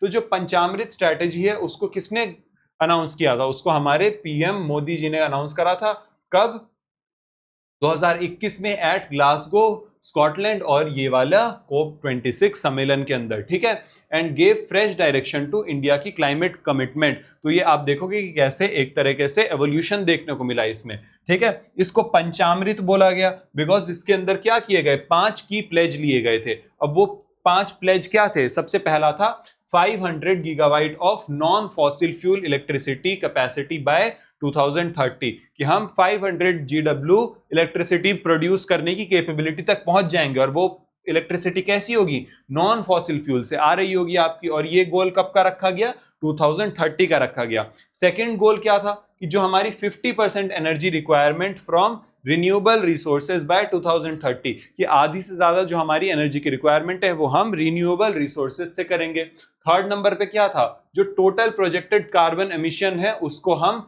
1 बिलियन टन तक घटा देंगे बाय 2030। चौथे नंबर पे क्या था, कार्बन इंटेंसिटी ऑफ इकोनॉमी को हम 45% तक घटा देंगे 2030 तक। और लास्ट में क्या था हमारा, पांचवें नंबर पे ये था हमारा लॉन्ग टर्म प्लान 2070 तक, जिसमें हमने ये प्लान किया कि हम 2070 तक नेट जीरो कार्बन एमिशन को अचीव कर लेंगे, ठीक है। तो ये बड़े बड़े हमने क्या किए, प्लान्स रखे अपने लिए, गोल्स रखे, ठीक। तो पंचामृत कैसे नेट जीरो को सपोर्ट करता है, तो it is called the pathway that moves India from your NAPCC era into a much more ambitious low carbon future, ठीक है। तो ये आप देखो NAPCC का कहीं ना कहीं इवोल्यूशन हुआ और आप किसकी तरफ आगे बढ़ रहे हो, आप एक लो कार्बन फ्यूचर की तरफ आगे बढ़ रहे हो। और ये 3 तरीकों से ऐसा करता है। पहला क्यों करता है, बिकॉज आप देख रहे हो कि कैसे क्लीन एनर्जी के ऊपर ज्यादा से ज्यादा फोकस किया गया है, जिसके अंदर आपका क्या आ जाता है, सोलर एनर्जी, विंड एनर्जी और ग्रीन हाइड्रोजन और ग्रिड मॉडर्नाइजेशन जैसी चीजें आ जाती है, जिसकी वजह से जो आपकी कोल जैसी चीजें हैं, कोल पेट्रोलियम, उसके ऊपर जो आपका डिपेंडेंस है वो घट जाता है। और उसकी वजह से ही आपके मेजर एमिशंस होते हैं ना, तो जब आपकी डिपेंडेंस घटेगी तो आपका एमिशंस भी घट जाएगा। सेकंड नंबर पे क्या आता है आपका, it improves energy efficiency and electrification, ठीक है। एनर्जी एफिशिएंसी बढ़ती है और इलेक्ट्रिफिकेशन बढ़ता है कहां पे, आपका इंडस्ट्री में, बिल्डिंग्स में, ट्रांसपोर्ट एंड कूलिंग में, ठीक है। This matters because lower energy waste means lower emission, की मतलब जब आप कम एनर्जी वेस्ट करोगे तो क्या होगा, जो आपका एमिशन है वो भी घट जाएगा विदाउट स्लोइंग डेवलपमेंट। मतलब अब आप एनर्जी को क्या कर रहे हो, ज्यादा अच्छे तरीके से यूज कर रहे हो। आगे चलते हैं हम थर्ड नंबर पे। Third, it connects climate policy with development and adaptation, कि आपने क्या किया, आपने क्लाइमेट पॉलिसी को डेवलपमेंट के साथ जोड़ दिया। और इंडिया की अप्रोच कैसी है, it is not just to cut emission, कि हम सिर्फ एमिशंस को कट नहीं कर रहे हैं, बट हम क्या कर रहे हैं, to do so while we are, हम अपनी ग्रोथ को प्रोटेक्ट कर रहे हैं, जॉब्स को बढ़ा रहे हैं, फूड सिस्टम को इंप्रूव कर रहे हैं और वल्नरेबल कम्युनिटीज को भी प्रोटेक्ट कर रहे हैं। इसकी वजह से क्या होता है, पंचामृत को डिस्क्राइब किया गया है as a civilisational and development climate strategy, not just an environmental one, की मतलब ये सिर्फ एक आपकी इन्वायरमेंटल प्लानिंग या इन्वायरमेंटल स्ट्रेटेजी नहीं है, ये कैसी स्ट्रेटेजी है, ये एक सिविलाइजेशनल और डेवलपमेंट क्लाइमेट स्ट्रेटेजी है, ठीक है। आगे देखो, to conclude we can say that NAPCC ने क्या दिया, इंडिया को इसका ओरिजिनल क्लाइमेट पॉलिसी आर्किटेक्चर प्रदान किया थ्रू 8 नेशनल मिशंस, ठीक है, जिसके अंदर हमने देखा ना कि सोलर एनर्जी एफिशिएंसी, सिटीज वगैरह आ जाता है। लेकिन जो पंचामृत है उसने क्या किया, इस फ्रेमवर्क को एक बहुत ज्यादा एम्बिशियस प्लान बना दिया, जिसके अंदर हम क्या अचीव करने की कोशिश कर रहे हैं, नेट जीरो एमिशन को अचीव करने की कोशिश कर रहे हैं। अब हम चलते हैं क्वेश्चन नंबर 9 के ऊपर, जो कि हमारा बात करता है नेशनल ग्रीन ट्रिब्यूनल के ऊपर, ठीक है। NGT को हम क्या कैसे पढ़ेंगे, we study the role of NGT as a specialised judicial body, ठीक है, and discuss its effectiveness in upholding the right to a clean environment under Article 21, ठीक, इसके बारे में हम बात करेंगे। तो देखो, जो आपका NGT है वो क्या है, it is a specialised environmental court, कि मतलब इसके अंदर, जो इस कोर्ट के अंदर कैसे मामले डील होंगे, इन्वायरमेंट रिलेटेड मामले डील होंगे, ठीक है, which is created to give a real force to constitutional promise that the right to life under Article 21 includes right to a clean, healthy and pollution free environment। अब देखो, article 21 आपका क्या कहता है, फंडामेंटल राइट है, right to life सब लोगों को अवेलेबल है। तो इसके अंदर क्या चीज आपको मिलती है, आपको ये राइट मिला हुआ है कि आप एक क्लीन, हेल्दी और पॉल्यूशन फ्री इंवायरमेंट में रहोगे। अब जब दिल्ली में पॉल्यूशन बढ़ता है तो आपका राइट टू लाइफ का हनन होता है, ठीक है, जो आर्टिकल 21 आपका फंडामेंटल राइट है। तो आपका जो एनजीटी है वो क्या करता है, इन्हीं प्रोमिसेस को अपहोल्ड करने के लिए एक कोर्ट है कि अगर आपको इसके प्रति कुछ क्या करना है, मान लो आपको अपील करनी है, तो आप कहां जाओगे, एनजीटी में जाओगे कि मेरे आर्टिकल 21 का हनन हुआ है, ठीक है। This right was developed by your supreme court through landmark judgments, but ordinary court में क्या हो रहा था, ये इतने ज्यादा स्लो थे, इतने ज्यादा ओवरबर्डन थे कि इन्वायरमेंटल डिस्प्यूट्स को अच्छे से हैंडल नहीं कर पा रहे थे, बिकॉज इनके पास जो काम था वो दूसरे मैटर्स से भी बहुत ज्यादा आ रहा था। तो इसकी वजह से क्या हुआ, it led to the creation of NGT through national green tribunal act, जो कि 2010 में आया था, ठीक है। उससे क्या हुआ, आपका एनजीटी का एस्टैब्लिशमेंट हुआ, जो कि स्पेसिफिकली आपका स्पेशली सिर्फ इन्वायरमेंटल प्रॉब्लम्स को डील करने के लिए बनाया गया था, ठीक है। तो ये कैसे डिजाइन किया गया था, इसको एक स्पीडी की मतलब ये जल्दी जल्दी जजमेंट देगा, साइंटिफिकली इन्फॉर्म्ड की मतलब इस कोर्ट को क्या होगा, इन्वायरमेंट के ऊपर बहुत ज्यादा अच्छी जानकारी होगी, और एक्सेसिबल फोरम था for your environmental justice.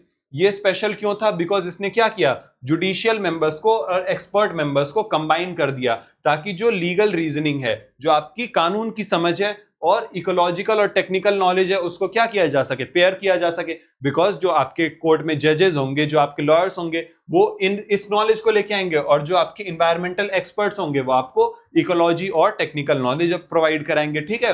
It is also not tied down by rigid procedures of your civil procedure code और the evidence act, instead it follows a natural justice. ये क्या करता है, ये कोई भी ऐसे रिजिड प्रोसीजर्स से नहीं बंधा हुआ है जो कि इसके काम करने की स्पीड को रोक देंगे। ये किसको फॉलो करता है, नेचुरल जस्टिस को फॉलो करता है, ठीक है। तो इसके अंदर मेजर इन्वायरमेंटल केसेस को हम डील करेंगे, और इसके अलावा ये किसको डील करता है, इन्वायरमेंटल डिस्प्यूट्स और डैमेजेस से, और appeal against decision of pollution control board, है ना, कि मतलब कोई पोल्यूशन कंट्रोल बोर्ड ने क्या की, कोई किसी के ऊपर कार्रवाई कर दी और उसके अगेंस्ट आपने अपील कर दी, तो उसको सुनेगा, और इन्वायरमेंटल अथॉरिटीज के अगेंस्ट भी जो अपील्स होती है उसको सुनेगा। इसके अलावा जो इंपॉर्टेंट इन्वायरमेंटल लॉज हैं, जैसे कि आपका वाटर एक्ट हो गया, एयर एक्ट हो गया, इन्वायरमेंट प्रोटेक्शन एक्ट हो गया, फॉरेस्ट कंजर्वेशन एक्ट हो गया, बायोलॉजिकल डाइवर्सिटी एक्ट हो गया, इसके अंदर आने वाले जितने भी केसेस हैं उन सब से आपका एनजीटी डील करता है, ठीक है। तो इसका इन्वायरमेंटल प्रिंसिपल कौन कौन से फॉलो करता है, ये बेसिकली इसके अंदर आपके 3 आ जाते हैं। पहला आ जाता है आपका प्रिकॉशनरी प्रिंसिपल, कि मतलब कोई काम होने से पहले ही इन्वायरमेंट को हार्म ना हो, उससे पहले उस काम को क्या कर दो, आप रोक दो, ठीक है। Polluter pays principle, polluter pays principle क्या है, कि जो पॉल्यूटर है उसको इन्वायरमेंट को कॉज कर डैमेज जो उसने किया है उसको पे करेगा वो, मतलब बेसिकली उसकी जिम्मेदारी उसकी होगी। और तीसरा क्या प्रिंसिपल है, सस्टेनेबल डेवलपमेंट, की जो डेवलपमेंट हो और इन्वायरमेंट प्रोटेक्शन हो वो कैसी हो, बैलेंस्ड हो, कि मतलब आप जो डेवलपमेंट करोगे वो कैसा होगा, इन्वायरमेंट को ध्यान में रखते हुए करोगे। इसकी वजह से क्या हो जाता है, NGT is not just a court, ये सिर्फ एक कोर्ट नहीं है, but it also helps to enforce environmental governance and policy. समझ गए। अब देखो इसकी इफेक्टिवनेस के बारे में बात करते हैं, तो ये क्वाइट इफेक्टिव कंसीडर किया जाता है in turning the right to a clean environment in a practical remedy. और इट इज डिस्क्राइब्ड ऐसी बॉडी जिसने क्या किया है, लार्ज पेनल्टीज लगाता है ये किनके ऊपर, म्युनिसिपल बॉडीज के ऊपर, अगर वो सीवेज या वेस्ट मिसमैनेजमेंट करें। ये प्रोजेक्ट्स को भी रोक देता है, जैसे कि आपका हाईवे प्रोजेक्ट हो गया, डैम्स हो गया, थर्मल पावर प्लांट हो गया, जब क्लियरेंस के अंदर फ्लॉ देखने को मिलता है, कि मतलब क्लियरेंस में कुछ कमी है, नहीं मिल रहा, तो ऐसे केसेस में एनजीटी उसको रोक भी सकता है, ठीक है। And acted against illegal industry और अर्बन पोल्यूशन के अगेंस्ट भी एक्ट करता है, ठीक है। तो इसके लिमिटेशन और क्रिटिसिज्म की बात कर लें, तो देखो एनजीटी परफेक्ट नहीं है, इसके कुछ इंपॉर्टेंट लिमिट्स हो गई, जैसे कि इसकी जो जुरिस्डिक्शन है वो इन्वायरमेंट प्रोटेक्शन एक्ट या फिर फॉरेस्ट राइट एक्ट के अंदर नहीं आती है, ठीक है। मतलब ये सारी चीजें आपका एनजीटी नहीं कवर करता है, ठीक है, उसकी जुरिस्डिक्शन के बाहर वाले क्षेत्र हैं ये, ठीक। It often faces pressure from industrial lobbies and political interest. अब मान लो कोई पॉलिटिकल पार्टी है, उसको अपने फेवरेट इंडस्ट्रियलिस्ट को कोई लैंड देना है ताकि वो वहां पे क्या करे, कोई बिजनेस कर सके, तो ऐसे केस में क्या होता है, एनजीटी उसमें ज्यादा इंटरफेयर नहीं कर पाता, बिकॉज वो पॉलिटिकल लॉबी या इंडस्ट्रियल लॉबी को नहीं झेल पाता है, ठीक है। And it is sometimes accused of judicial overreach, जब उसको strong environmental protection slow down development projects की, मतलब ये अपने जो अपना जुडिशियल राइट है उसको बहुत ज्यादा यूज कर रहा है जब वो क्या करता है, इन्वायरमेंट प्रोटेक्शन के चक्कर में क्या करेगा, आपके डेवलपमेंट प्रोजेक्ट को रोक देगा। तो इसकी वजह से इसका क्रिटिसिज्म होता है। तो इस वजह से हम क्या कहते हैं कि व्हाइल इट इज पावरफुल, इसकी जो रीच है वो कैसी है, इनकम्प्लीट है और पॉलिटिकली कंटेस्टेड है। कि मतलब ये हर चीज को, हर इन्वायरमेंट रिलेटेड मैटर के साथ नहीं डील कर पा रहा, और जो पॉलिटिक्स है उसका इसके ऊपर काफी ज्यादा इंपैक्ट देखने को पड़ता है। ठीक है, its success depends on how far the executive and other institutions respects it's order. की मतलब इसकी सक्सेस किसके ऊपर निर्भर कर रही है, कि जो आपके इंस्टीट्यूशंस है, डिफरेंट इंस्टीट्यूशंस, डिफरेंट इंडस्ट्रीज हैं, वो इसके दिए गए जजमेंट की कितनी रिस्पेक्ट करते हैं। ठीक है, इसके ऊपर भी निर्भर करता है। To conclude what we can say that NGT कैसा है, it is one of the most important environmental institutions because it gives constitutional substance to article 21 right to clean environment. ठीक है, अब हम चलते हैं, लास्ट हमारा क्वेश्चन हो जाता है, गंगा एक्शन प्लान फेल क्यों हुआ और नमामि गंगे प्लान, इसमें एक पैराडाइम शिफ्ट कैसे देखने को मिलता है। ठीक है, अब देखो, सबसे पहले हम बात करेंगे जीएपी, जो कि आपका गंगा एक्शन प्लान था। ठीक है, ये कब लॉन्च हुआ था, 1986 में लॉन्च हुआ था, और किस लिए हुआ था, टू क्लीन द गंगा। लेकिन अब ये क्या है, ये एक क्लासिक केस है, जो आप एक केस स्टडी कह लो, किसकी, आपके पॉलिसी फेलियर की। ठीक है, अब देखो, रिवर क्या हो गई, had become overloaded with untreated sewage. River के अंदर क्या आ गया था, अनट्रीटेड सीवेज था, इंडस्ट्रियल वेस्ट था, और गंगा एक्शन प्लान ने क्या किया, ट्राई किया कि हम इसको कैसे रिस्पॉन्ड करेंगे, by engineering and bureaucracy heavy model. की मतलब हम इंजीनियरिंग और ब्यूरोक्रेसी का यूज करके क्या करेंगे, गंगा को ट्रीट करने की कोशिश करेंगे। लेकिन बाद में क्या हुआ, नमामि गंगे जो आया प्रोग्राम, उसने अप्रोच को चेंज कर दिया। अब हम सिर्फ रिवर को क्लीन नहीं कर रहे हैं, बल्कि इसने किसके ऊपर फोकस किया, रिवर के रिजुविनेशन के ऊपर फोकस किया। हालांकि ये उतना कुछ खास सक्सेसफुल हुआ नहीं, जो कि हमारे सब्जेक्ट के बाहर है, तो हम यहाँ पे पढ़ते हैं। और इसने कैसे गंगा को कैसे ट्रीट किया, एज अ लिविंग इकोसिस्टम। की गंगा क्या है, एक लिविंग इकोसिस्टम है, रादर देन जस्ट अ ड्रेन। ये सिर्फ एक ड्रेन नहीं है, ये क्या है, लिविंग इकोसिस्टम है, और इसको हमको क्या करना है, रिजुविनेट कर रहे हैं। तो हम बात करते हैं कि गंगा एक्शन प्लान जो 86 में आया था आपका, 1986 में, वो फेल क्यों हुआ। बिकॉज इसने किसके ऊपर सबसे पहले फोकस किया, कि जो सीवेज है, जो मेजर सिटीज से आ रहा है, सबसे पहले हम उसको डील करेंगे। और it did not properly control industrial waste को, इसने नहीं कंट्रोल किया, और जो ट्रिब्यूटरीज, रिवर की ट्रिब्यूटरीज से पोल्यूशन आ रहा था, उसको कंट्रोल नहीं किया, और जो wider ecosystem, river ecosystem problem थी, उसको इससे उसने डील नहीं किया। ठीक है, जो प्लान था, it was to centralise and controlled mainly by the government. उस प्लान को आपकी गवर्नमेंट ही कंट्रोल कर रही थी। और जो सीवेज ट्रीटमेंट प्लांट बनाए गए थे बहुत सारे, उसमें बहुत सारे क्या कर रहे थे, काम ही नहीं कर रहे थे, मेंटेनेंस उनका नहीं हो रहा था अच्छे से। ठीक है, और जो कोऑर्डिनेशन होना चाहिए था बिटवीन एजेंसीज, वो क्या था, बहुत ज्यादा वीक था, जिसकी वजह से जो इनका गोल था इन प्लांट्स का, वो गोल ही वो अचीव नहीं कर पाए। ठीक है, टेक्निकल प्रॉब्लम्स थी जो कि टाइम पे फिक्स नहीं की गई, जिसकी वजह से प्लान डिले होता गया और धीरे धीरे फेल हो गया। गवर्नमेंट ने क्या अज्यूम किया था कि जब वो इंफ्रास्ट्रक्चर बना लेगा ऐसा, तो प्रॉब्लम जो है वो अपने आप ही सॉल्व हो जाएगी। लेकिन जो पोल्यूशन था वो कॉन्टिन्यूसली गंगा में आता रहा, बिकॉज हमने जो इंडस्ट्रियल वेस्ट जैसी चीजें थी, उन सब चीजों को क्या किया, उन सब चीजों से डील नहीं किया। ठीक है, लोकल पीपल, कम्युनिटीज और रिलीजियस ग्रुप्स और एनजीओस को प्रॉपरली इन्वॉल्व नहीं किया गया।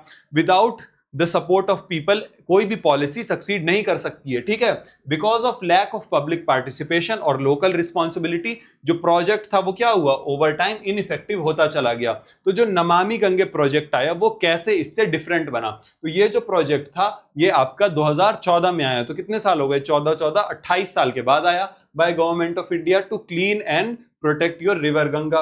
और इसने क्या एम किया, it aim to correct the weaknesses of Ganga action plan. ठीक है, तो इसमें अब देखेंगे कि हम क्या क्या चीजें बदली। ठीक है, तो सबसे पहले अप्रोच बदल गई। ठीक है, अब ये देखेंगे इसमें क्या होता है। तो जो आपका गंगा एक्शन प्लान था वो किसके ऊपर फोकस कर रहा था, आपके सीवेज ट्रीटमेंट के ऊपर। हमने देखा ना कि वो क्या बना रहा था, बेसिकली प्लांट्स बनाए जा रहा था, उसका मैनेजमेंट तो कर नहीं रहा था, बस बनाए जा रहा था प्लांट्स पे प्लांट्स। ठीक है, तो जो नमामि गंगे प्रोजेक्ट था, उसने इंटीग्रेटेड रिवर बेसिन अप्रोच को अपनाया। ठीक है, उसने गंगा को as a complete living ecosystem देखा, ना कि सिर्फ एक पॉल्यूटेड रिवर के ऊपर देखा। ठीक है, फोकस ऑन रिवर फ्लो और रिवर की हेल्थ के ऊपर। तो दो चीजों के ऊपर एम्फेसिस डाला। पहला क्या था, अविरल धारा, कि मतलब जो रिवर का फ्लो है वो कैसा होगा, अनइंटरप्टेड होगा, और निर्मल धारा, इसके अंदर क्या कि मतलब रिवर का जो पानी होगा वो क्लीन होगा। It recognise that dams and barrages reduce the river's natural cleaning ability, कि मतलब जो डैम से होते हैं, बैरेज होते हैं, उनकी वजह से क्या होता है,